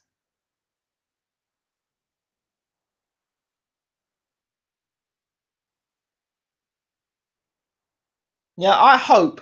The one thing is, I hope within Joshua, because I think he seems humble enough guy. I hope that the Klitschko fight hasn't got to his head. And he hasn't thought, well, I did so well against Klitschko, I can do a number against Takam. In he comes, the heavyweight champion of the world, Hercules, Anthony, AJ, Joshua. He's in the ring. The champ is in the ring. Champ stands at 6'6", Takam 6'1", Joshua 18 stone 2 pounds, Takam 16 stone 11 and a half pounds. Joshua 82-inch reach advantage, Takam 80-inch reach, 80 and a half inch reach advantage. So there's not much. It's 2-inch reach advantage or 1.5-inch reach advantage for Joshua. Joshua debuted in 2013, Takam 2005, 19 fights versus 39 fights, 20 more fights for Takam, 55 rounds Joshua's done, 184 for Takam, 100% knockout ratio for Joshua, but only 69% for Takam. But let's be honest, Takam has fought the much better competition when you think about it. He's fought Joseph Parker and he's fought Povetkin. Those are two guys, and he's fought Mike Perez as well, and he fought Tony Thompson. So Takam actually has fought the better opposition coming into this fight. Make no mistake about it. Takam's actually fought the better opposition. Excellent interview. Has it started? I mean, has the match started? How can it start? How can Joshua be the best British heavyweight ever when Joe Joyce is the best British heavyweight ever? Yeah, you missed it. Sure.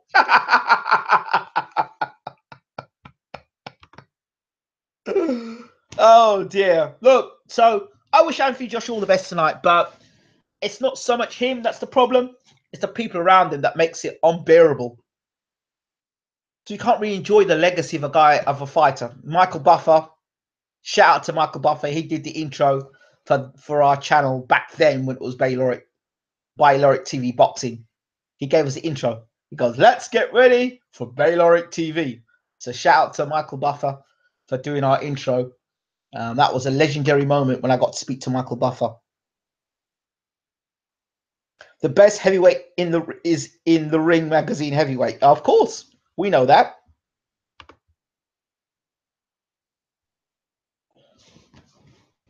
Fury beat the man when he was the man.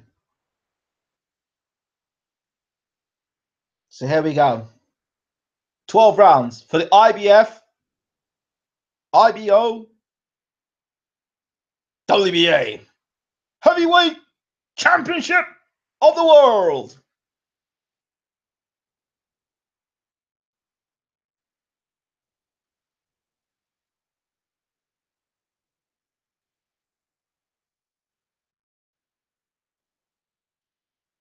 Introducing first, fighting out of the red corner, 36 fights, 39 fights, 35 wins, 27 KOs with 3 losses and 1 draw. He is the challenger from France, Carlos Takam!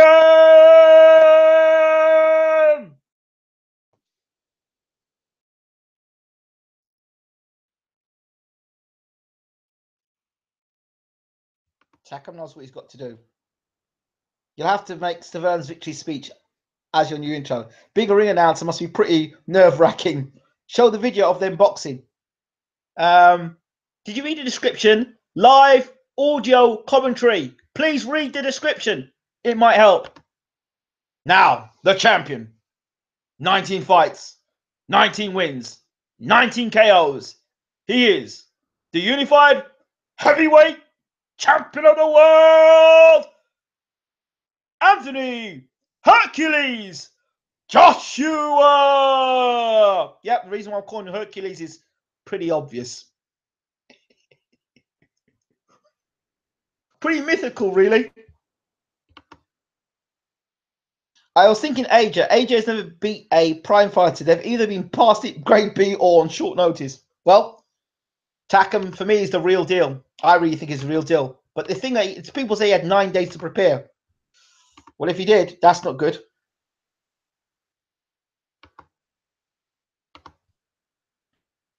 Okay.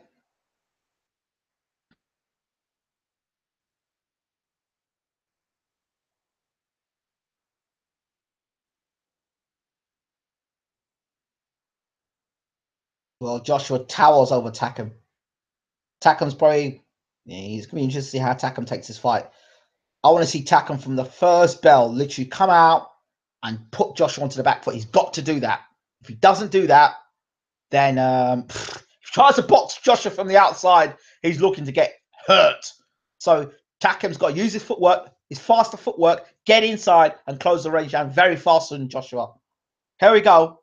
This is Joshua standing, looking at Takam, hands on the ropes, almost like George Foreman did back in the day. The pose is exactly the same as George Foreman. Joshua using everything he can to intimidate Takam. And here we go. It's round 1. Joshua touches gloves with Takam and it's round 1. And Takam is pushing towards the ropes. I said the first minute we'll know what Takam's intentions are. And he already is... There's some distance between him and Joshua. Now, is he going to wait for Joshua to throw a jab and jump inside? We're going to see. Takam bouncing. Joshua having a look. But Joshua's on the front foot, which is where Takam doesn't want Joshua to be. Joshua shoots a jab. Takam bouncing, bouncing, bouncing. His back is against the ropes almost. Wants to keep away from the ropes. Takam throws a left hook. Joshua the 1-2 and the right hand. Takam boxing from the outside. This is almost the first minute gone. And Takam's on the outside. Shoots a tentative jab, Takam. Joshua just walking Takam back. Takam trying to get himself forward now.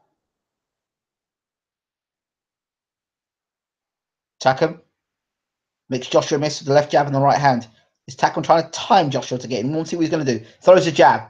Takam bouncing up and down. In the same spot, of course.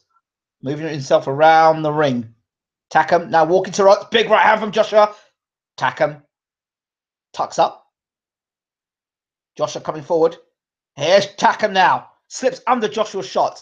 That's good stuff there to see from Takam. Now, can Takam continue to make Joshua miss like this? Next thing he's got to make him miss and then make him pay. Joshua walking forward. Takam blocking. Right hand from Joshua there. This is under a minute. And a lot of people expected Joshua to have already blown Takam out of there. This is a minute to go in the first round. Joshua taking his time, very cautiously coming forward. And Takam shoots a right hand. Joshua catches it. Right hand from Joshua. Takam tries to get inside there, comes back outside. Jab, Takam just having a look at Joshua in this first round. Joshua got the left jab up. 15 seconds to go for the end of the first round. Takam tries to go inside, nothing there. The bell will go any second for the first round.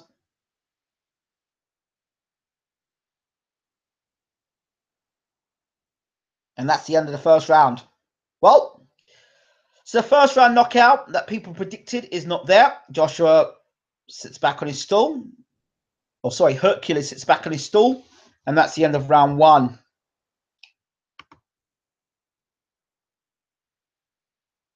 It looked like Schwarzenegger versus DeVito in that movie. AJ looks nervous. Has the stream crashed? Who's winning? AJ. Has. What?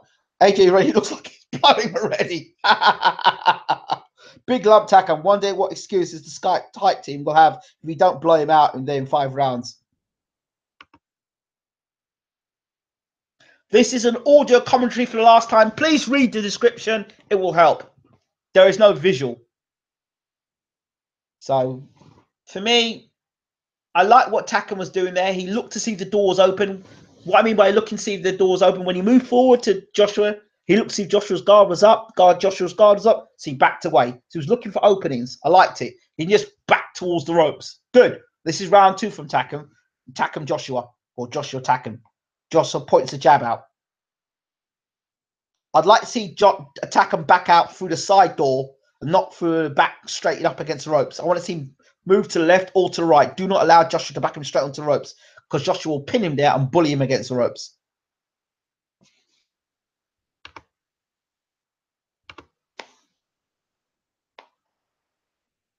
Takam doing a little bit of feinting and moving his head.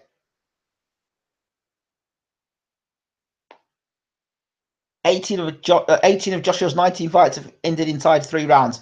Nice body shot there from Takam, and I think Takam just hit Joshua on the nose, and Joshua stopped there. Interesting. Takam's head hit Joshua on the nose, and Joshua pulled back. Interesting from Takam there. Takam now throws a short left hook inside.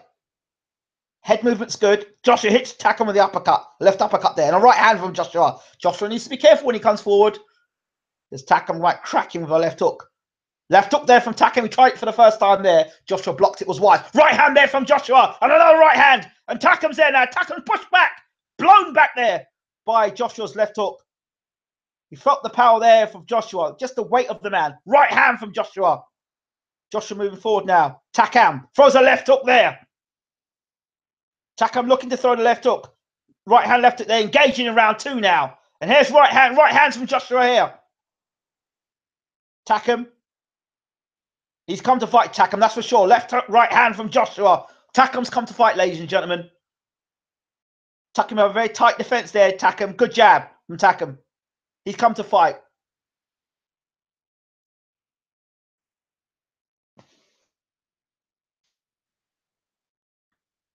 Jab, right hand, and Takam's catching the right hand of Joshua and waxing the body. 2 body shots from Takam there. Joshua responds with a right hand of his own. Right hand from Joshua. Takam blocks that up. I'm liking Takam's work in this round.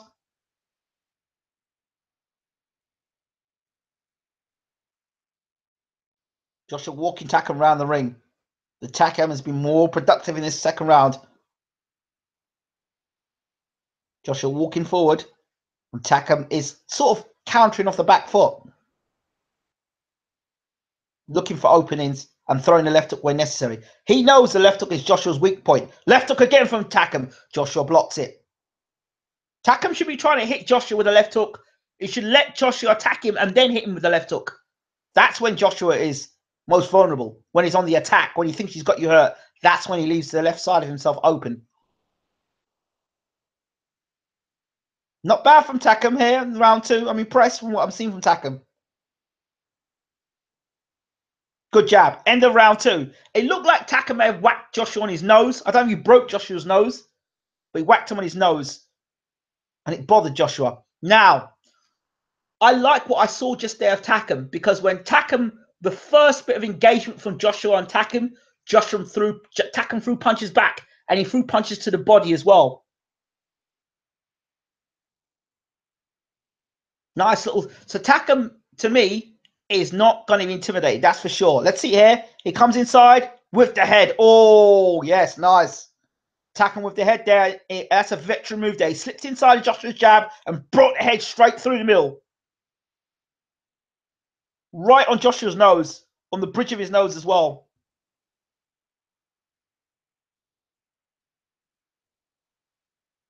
Interesting. Very interesting what Takam's done there. If there's any bully boy about Joshua, then Takam's going to find that out tonight. It's a very veteran move there from Takam. I like Takam's approach so far. I do like it. There's Takam's left hook. I like Takam's approach. This is round 3. Right hand there from Joshua. Takam takes it. Takam moving from left to right. He's not moving straight back, which is what I like.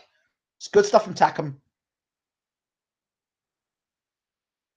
He doesn't want to be in the end of Joshua's punches. He wants to be able to slip on the inside of those big right hands and then throw his own punches. Takam now getting to mid-range now with Joshua and not standing back as much. This is round 3. There's the jab. Good stuff from Takam there. Through the jab, Joshua's looking to load up. Takam was out the door. I like it. He's not standing in one place all the time, Takam. He's making Joshua move and move and move, which is good. Takam's making Joshua have to chase him around the ring, which is good. He's not exactly bringing the fight to Joshua. He's actually fighting the fight off the back foot. Takam tacking up. What he's doing now, I see what the strategy is of Takam. He's making Joshua come to him, and when Joshua looks to unload, that's when Takam's unloading. He's on shots. Very good strategy from Takam. He's studied Joshua well. Here comes Takam. He's waiting again, just waiting for Joshua to unload. And as Joshua unloads, that's when Takam's attacking. But he's not standing in the same spot too long for Joshua to land, which is good. Because Joshua can't get a footing to land the right hand, which is good. Takam's not giving him, he's giving him a mobile target. He's not allowing Joshua to land anything flush on him because he's moving all the time. He's using good footwork, subtle shifts in his head and his feet. Good work from Takam. Joshua trying to line up Takam there, and Takam just came inside and Takam says to Joshua, "You're pulling the back of my head." Left hook there from Takam. Nice stuff there from Takam. Good left hook from Takam. Joshua needs to be careful tonight. Takam is dangerous. Very dangerous. He's doing some very veteran moves tonight. He's moving Joshua around the ring, throwing the odd left hook, throwing the left hook to the body. Good shot there from Takam.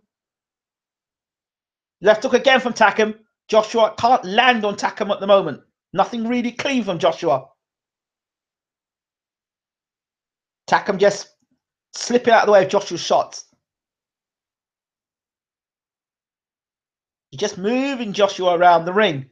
I expected Takam to put the pressure on Joshua. Instead, he's letting Joshua come to him. Joshua trying to bully Takam up close. Takam whacks 2 to the body. Again, Joshua tries to fight on the inside. Takam's there. Takam is the better inside fighter. I said this, but there were people who argued with me online and said, "Oh, Joshua's a brilliant inside fighter." I disagree. Takam again. There's a good shot to Joshua. And he calls him in. Takam ended the round. Good round for Carlos Takam again.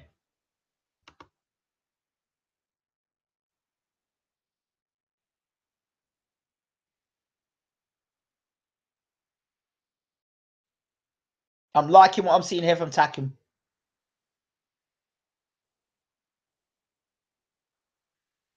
This is brilliant work from Takam at the moment.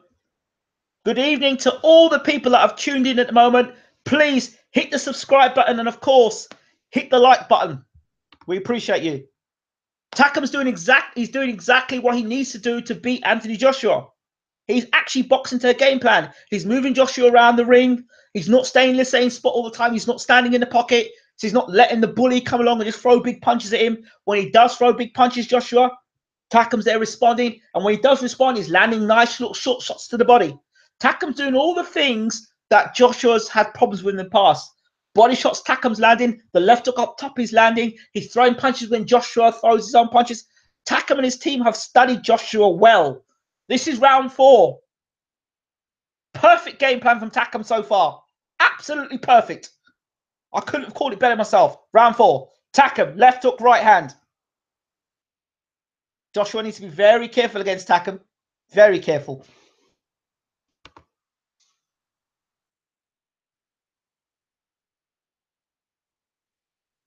Right hand, Joshua tries. Joshua tries to step the tempo up in this round. Left hook, right hand from Takam.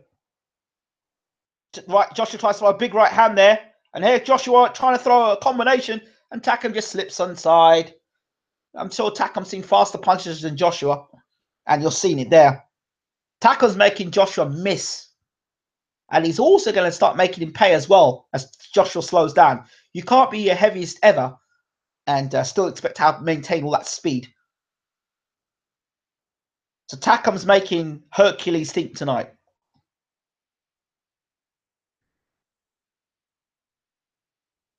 The longer this fight goes, the more it favors Carlos Takam, not Anthony Joshua.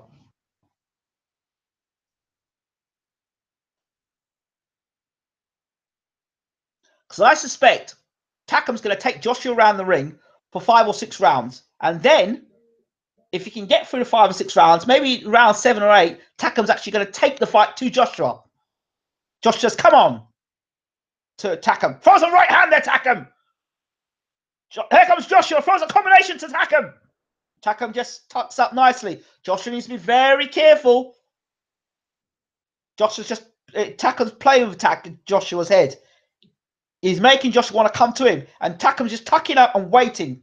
Savvy old pro. He needs to be very careful, Joshua. He doesn't walk onto a left hook in his big two. What's going on here with Takam?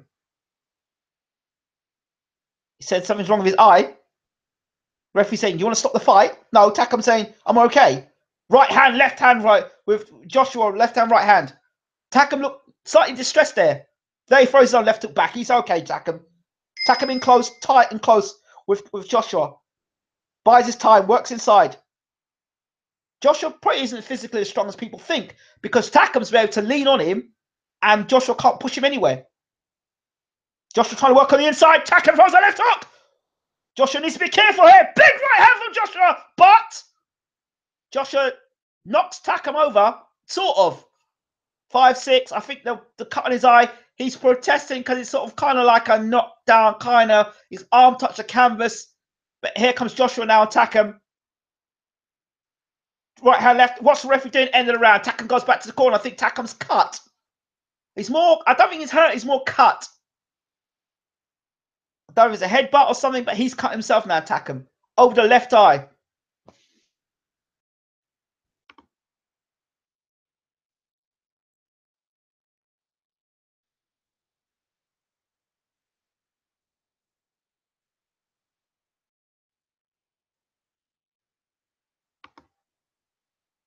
If you want to listen to good commentary, tune into Sky Sports. If you want to listen to honest commentary, stick with BWTM. We won't take you far wrong. We're being honest.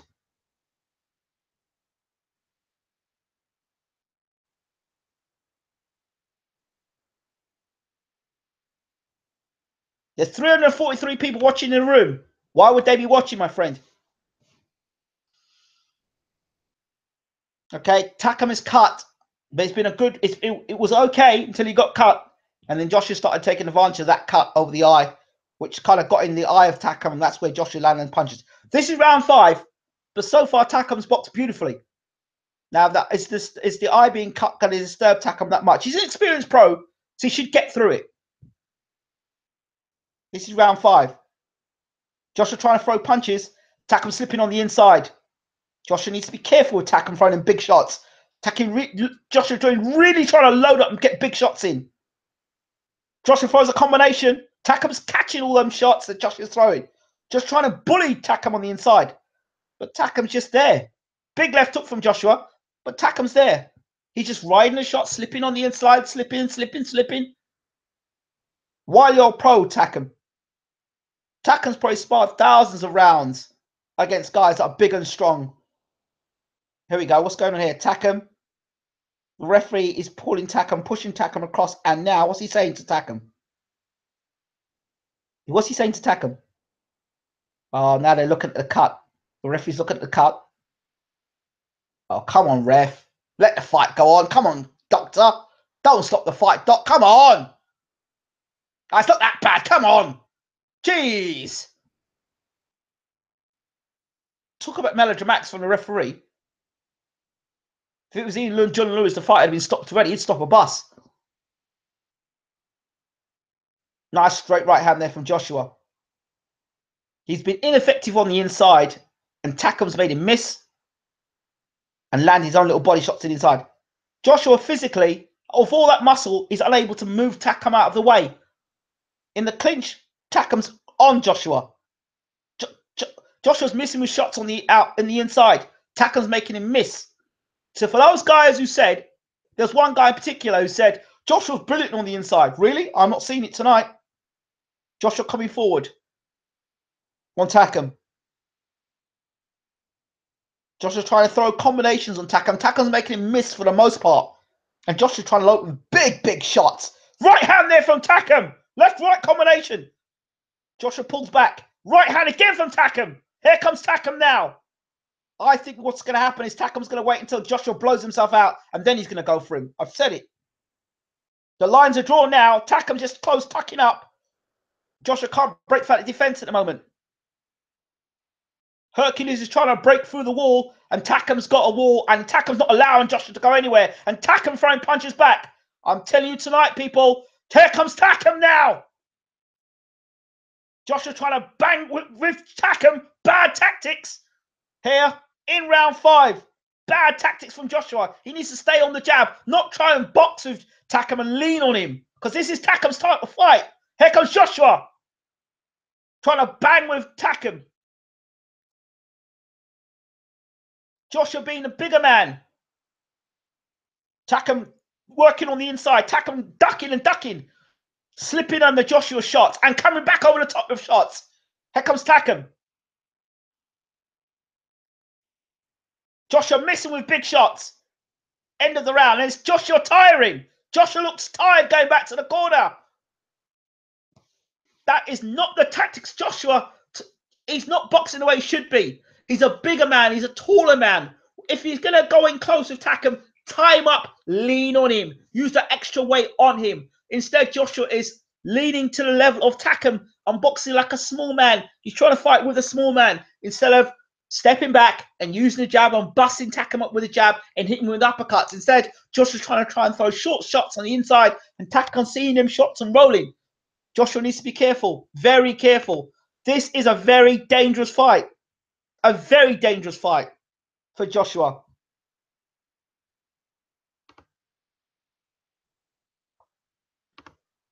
I said this before. Joshua has to be very careful now, because the way Takam's fighting at the moment, the way Joshua's fighting at the moment, I'm telling you, he's lining himself out for some real trouble tonight. Because Takam is getting on the inside, and that's where Joshua don't want him to be. Joshua needs to keep him on the outside and use the jab. This is round 6 now. The fight was meant to be over, according to a lot of the experts. This is the second half of the fight now. Joshua tries to throw a combination. Takam on the inside. As soon as Joshua decides to throw a combination, he's opening the door for Takam when he's at mid to close range. He needs to lay the door close. Here comes Takam. Now Joshua on the back foot. Joshua takes center ring again.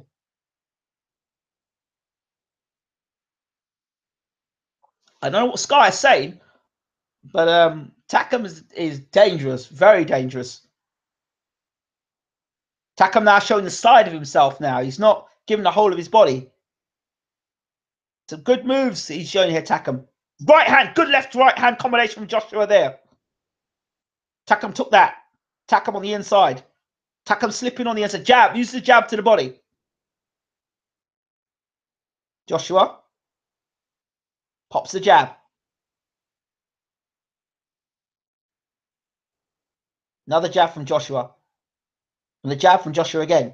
That's better from Joshua, just using the jab. That's all he needs to do, just pop the jab. Don't try and be adventurous. Takam says, come on, Joshua, let's have a fight. He beckons Joshua in. Here comes Takam, 2 body shots, 3 body shots from Takam. He's just working the body of Joshua. Slowly, slowly, chopping at the body of Joshua. Another body shot of Joshua. A left jab and a big right hand from Joshua that misses. Takam slips on side of it. Right hand, left hook. And Takam just seeing these shots. Good left hook inside from Takam. Right hand from Joshua. Left hook again from Takam to the body. And a right hand to the body of Joshua. And Joshua hits Takam a 1-2 combination. Did that hurt Takam? Right hand. Left hook. Joshua right hand. Takam on the inside waiting. Just there. He's in the pocket. That's danger signs for Joshua. Takam is on a left hook. Takam is now standing in the pocket with Joshua. Bad signs this for me. Because Takam's saying, I'll take your power and I'll fight back with you. Oh, right hand from Joshua. But Takam walks straight through it. Josh says, come on. Oh, right hand from Joshua. And Takam lands one as well. Takam throwing in the pocket now. Throwing body shots. Whacking body shots now. He's whacking the tree of Joshua. This is not good for Joshua tonight. I'm telling you. Even if he wins this fight, it's not good. Because Takam's fighting exactly the fight he needs to fight. Joshua whacking right hands. It's whose tree's going to fall first. End of the round. Joshua goes back to the corner. Fantastic. This is a good fight. It's a really good fight. Takam doing everything I expected Takam to do.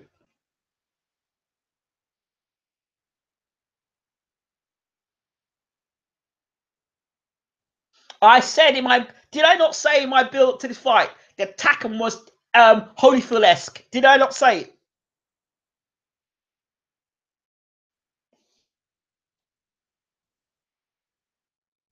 So where was the guy that was on the channel that told me that Joshua could fight brilliantly on the inside? You're seeing tonight he's not fighting brilliantly on the inside. I said, what Takam has to do, he has to get on the inside of Joshua's jab and land body shots. That's exactly what Takam's doing. Takam has fought a brilliant fight so far. Absolutely brilliant.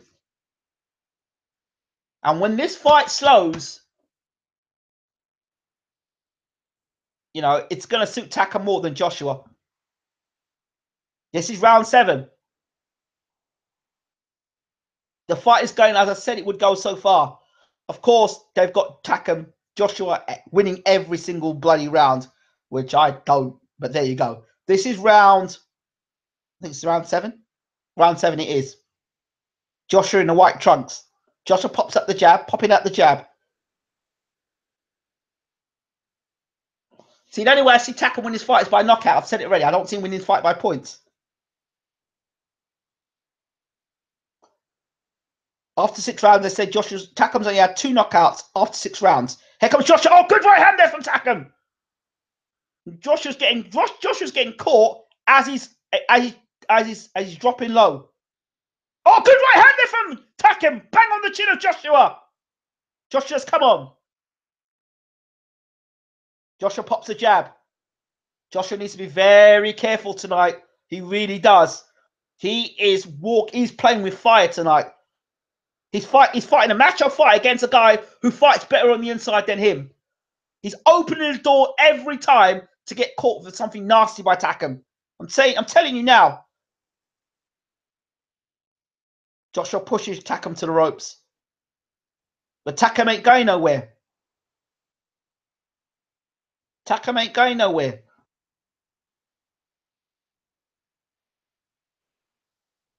Oh, big right hand there from Takam. Joshua with a jab. Every time Joshua bends his knees, he allows Takam to throw a combination. Opens the door for Takam. Just use your jab and box, Josh. Just use your jab and box. But he wants to have a fight with Takam, which is fine. But you open the door, mate, to get yourself cracked with something stupid. For what reason? Because you want to be macho. This is round 7. Good combination there from Takam. Left, right hand combination. Joshua looks at him, puts his hand down by his side. Right hand again by Takam. Joshua drops his hands as if to say, you can't hurt me. Good combination from Joshua. Right hand from Joshua. Right hand again. Joshua looking tired, throwing the jab. Does look tired, Joshua. Takam will know If he studied Joshua, he knows when he gets hurt, he gets tired. And Joshua does look tired in round 7. Takam right hand. Joshua is looking tired in round 7. Good combination from Joshua there, but Takam's just tucking up and taking them. Joshua would be best advised just to use a jab and box his way to a points win. Really. Why he wants to try and blow Takam out there, I don't know. And every time he goes and he opens the door up to landing combination with Takam, and he's trying to get him out of there, he's getting hit with body shots. And now getting hit with right hands over the top now. All Joshua needs to do is box, box, box, box, box all the way. That's all he needs to do.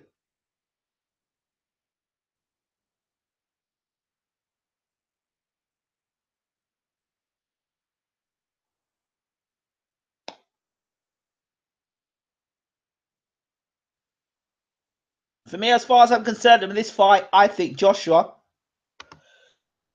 just needs to use the jab and box because he's getting caught with more punches. Now, Takam, and I did say, after about round 5 or 6, Takam's going to start coming forward on Joshua. Now, it's where when Takam actually starts really stepping the heat up on Joshua, is he going to be able to take that rounds 8, 9, 10, 11, 12 when Takam starts turning the heat up? Because Takam yet hasn't really turned the heat up on Joshua yet.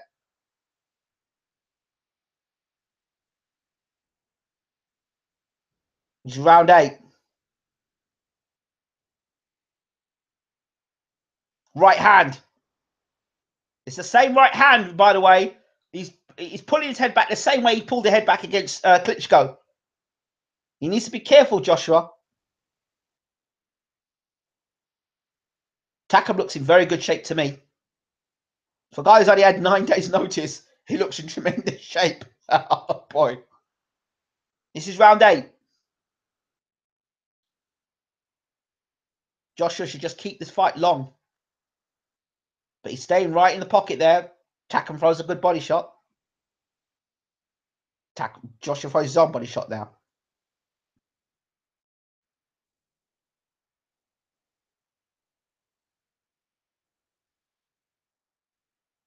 Wow, what's the referee doing? He's now gone across and he's doing the glove of Joshua.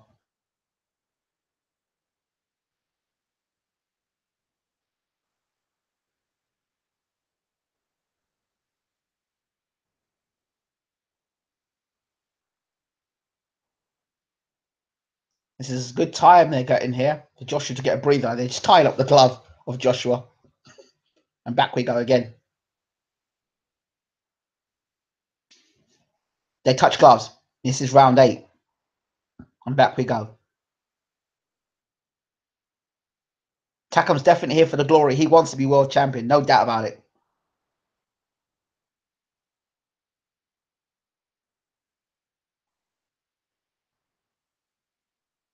Takam backs the ropes. Throws a 1-2 combination. Joshua walks forward. Throws a tentative jab to the body. Joshua jabbing to the body. Interesting. I can't understand why Joshua's jabbing to Takam's body. Wouldn't you just want to keep the jab out to his head? Joshua bowing down to Takam. I don't know why he's doing that as well. He's the big man. Use the jab. He's coming after Takam. Why does let Takam come to him? Joshua keeps bowing down now to Takam, trying to throw the jab to his body, which opens him up for Takam to crack him. Honestly, I'm not quite sure what Joshua's trying to do here. Body shot from Joshua.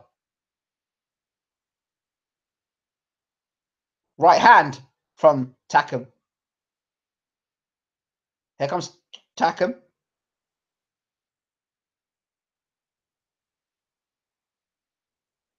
Joshua now using the jab. Here's a combination for Takam. Here comes Takam.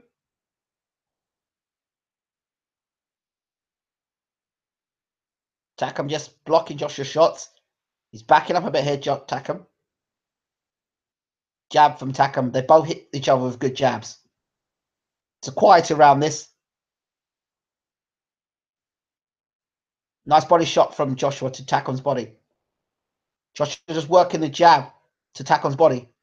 Takam says, come on, hit me to the body. Come on then. End of the round. A quieter round, round 8. Tempo's definitely flowed. Is definitely cut off here.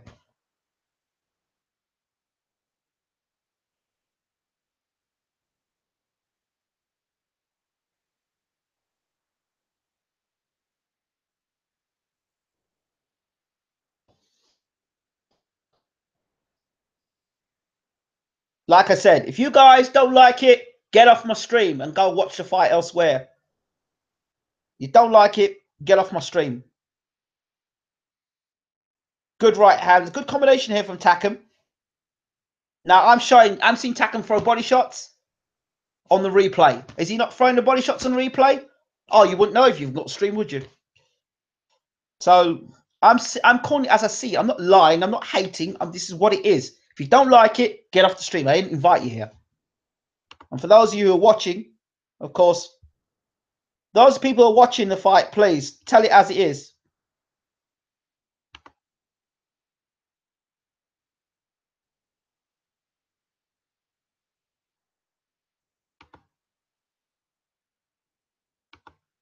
No, who said that? Yeah, all right. You know what? Block. Hugo Boss. You know what? Just blocked you guys. Off you go. See you later. All blocked. See you later.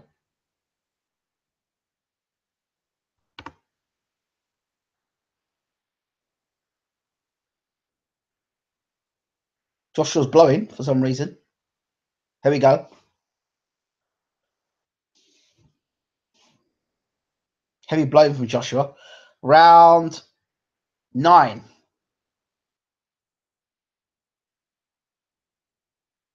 Joshua holding Takam on the inside there. Takam is not going anywhere though. Right hand from Takam. Takam coming forward, using the jab. If Takam starts to step the pressure up on Joshua, it could be real problems now. It's just when he's going to launch his assault, or if he's going to try and launch an assault on Joshua. There's a bit more energy in round 9. Takam dipping and Joshua holding. Joshua holding Takam. But you can't move him. You can't push Joshua. Joshua can't push Takam anywhere. Takam's right there.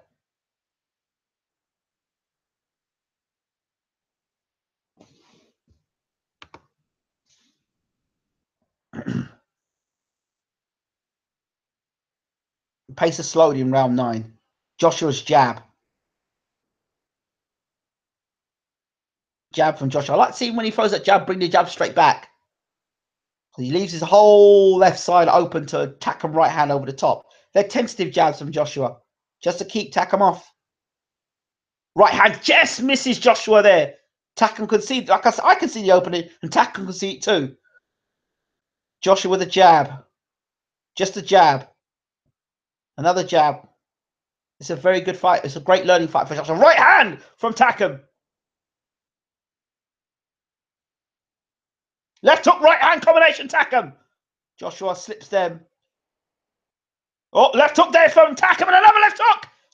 Whoa! Joshua says, okay, I can take it. Jab.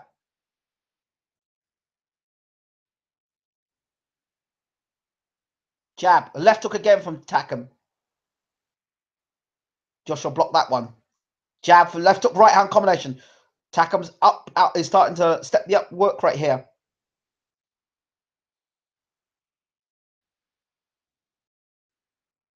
Takam goes in again. This is round 9.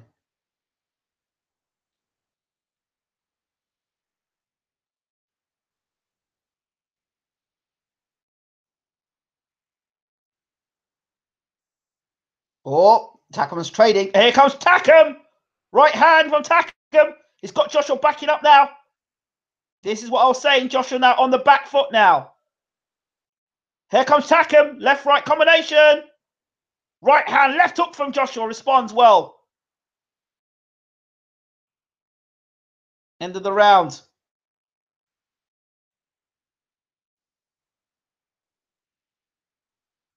Depends who's the fitter fighter now going down the stretch. Takam's done it more often.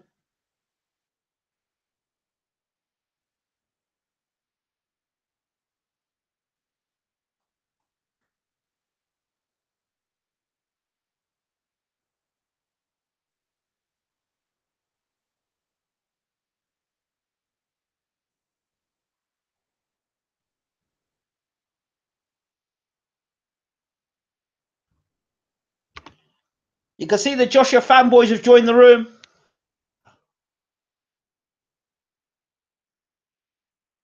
love it. They come in here, they insult my stream.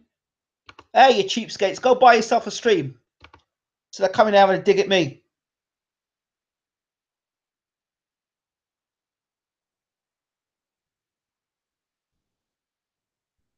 What crap commentary? What crap visitors? This is round 10.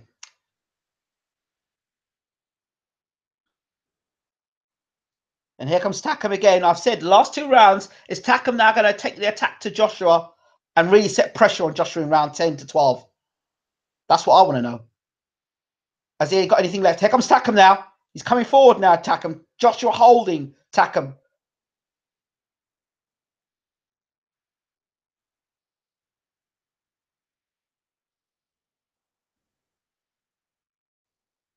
I think tonight Joshua's having his Levi Billups moment, as Lennox Lewis had once. Here comes Takam, 1-2 combination.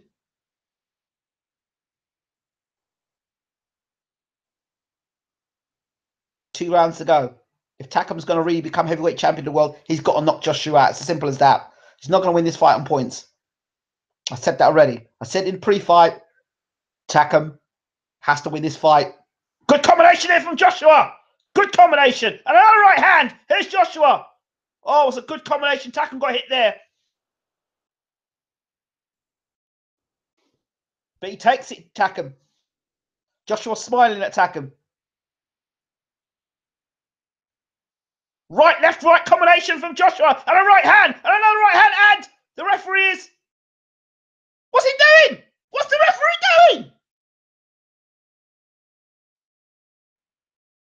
What is the referee doing? What is the referee doing? That wasn't a stoppage. What is that? He got hit with a combination. He rolled back. He wasn't hurt. And the referee stopped the fight. Oh my good Lord.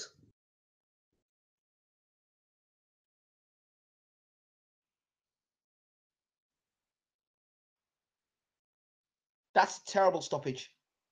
That is a dreadful stoppage. Absolutely dreadful stoppage. That is a dreadful stoppage. Absolutely dreadful.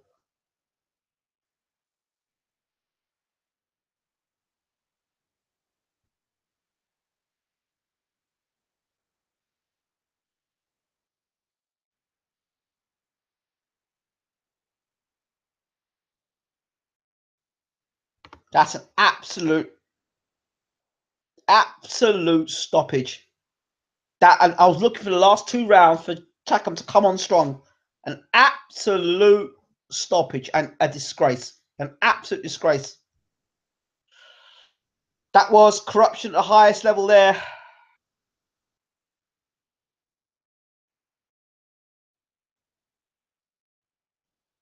The only one who likes anyone's bum here is you lick Joshua's bum. You really like him. Lick him. You kiss his ass.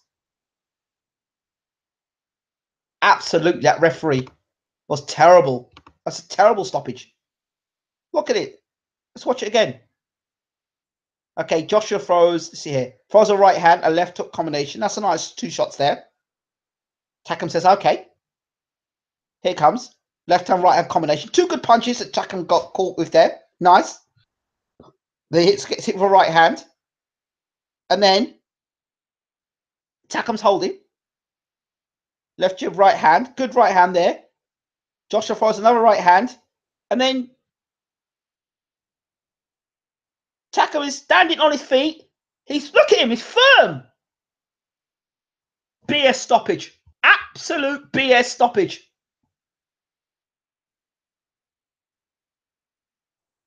Referee wins the fight for Joshua.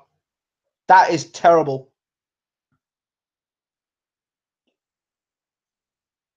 That's terrible.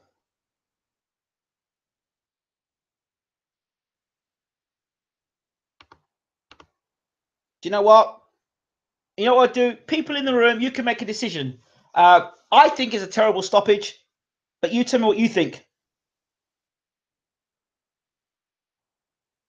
Yeah, we can't see the fight, you nonce. Well, you're a bit of a nonce, aren't you? Because it's an audio commentary. Do you go to a radio station expecting or listen to radio, watch video? You're an idiot. Go get an education.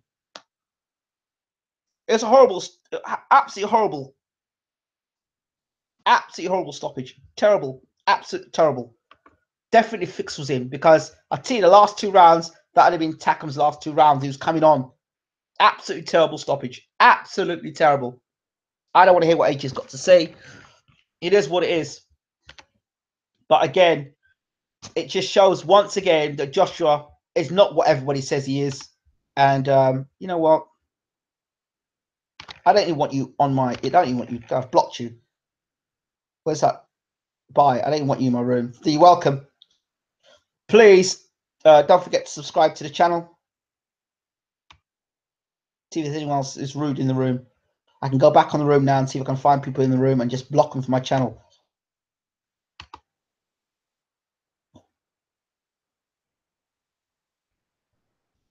Okay, another one here. Abuse. Blocked. So you'll never ever you'll never ever be coming on my commentary rooms again and see. Let me see, look for anybody else in the room who has been abusive. We just block them. Okay, Luke Townley, abusive, gone, blocked. So we're just going for the channel now. Anybody who's, let's see who else. You're doing well, mate. Thank you very much. Suck my ass, eat shit. Marathon Paul, you can get blocked as well. You won't be coming to the next big fight, that's for sure. Just going for blocking these idiots. Your voice is a crease. I get the last laugh. Just going through here, blocking off all these idiots. Harris Khan, he's back. How did Harris Khan get in the room? I thought I blocked him before. Blocked.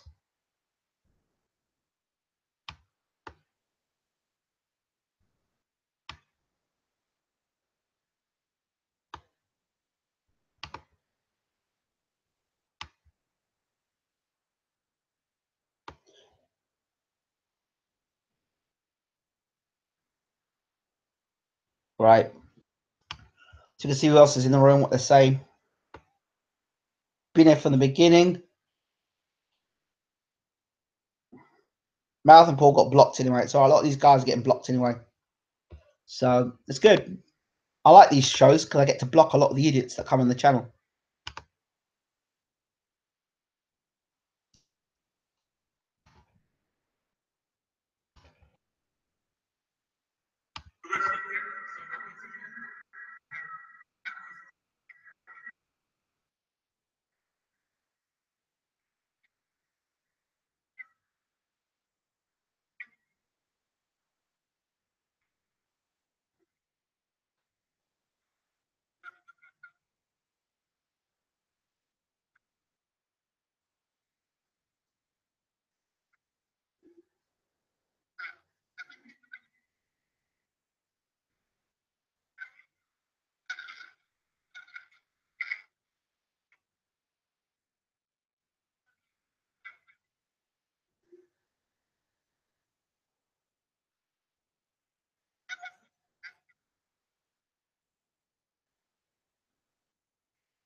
Thank you, Bill.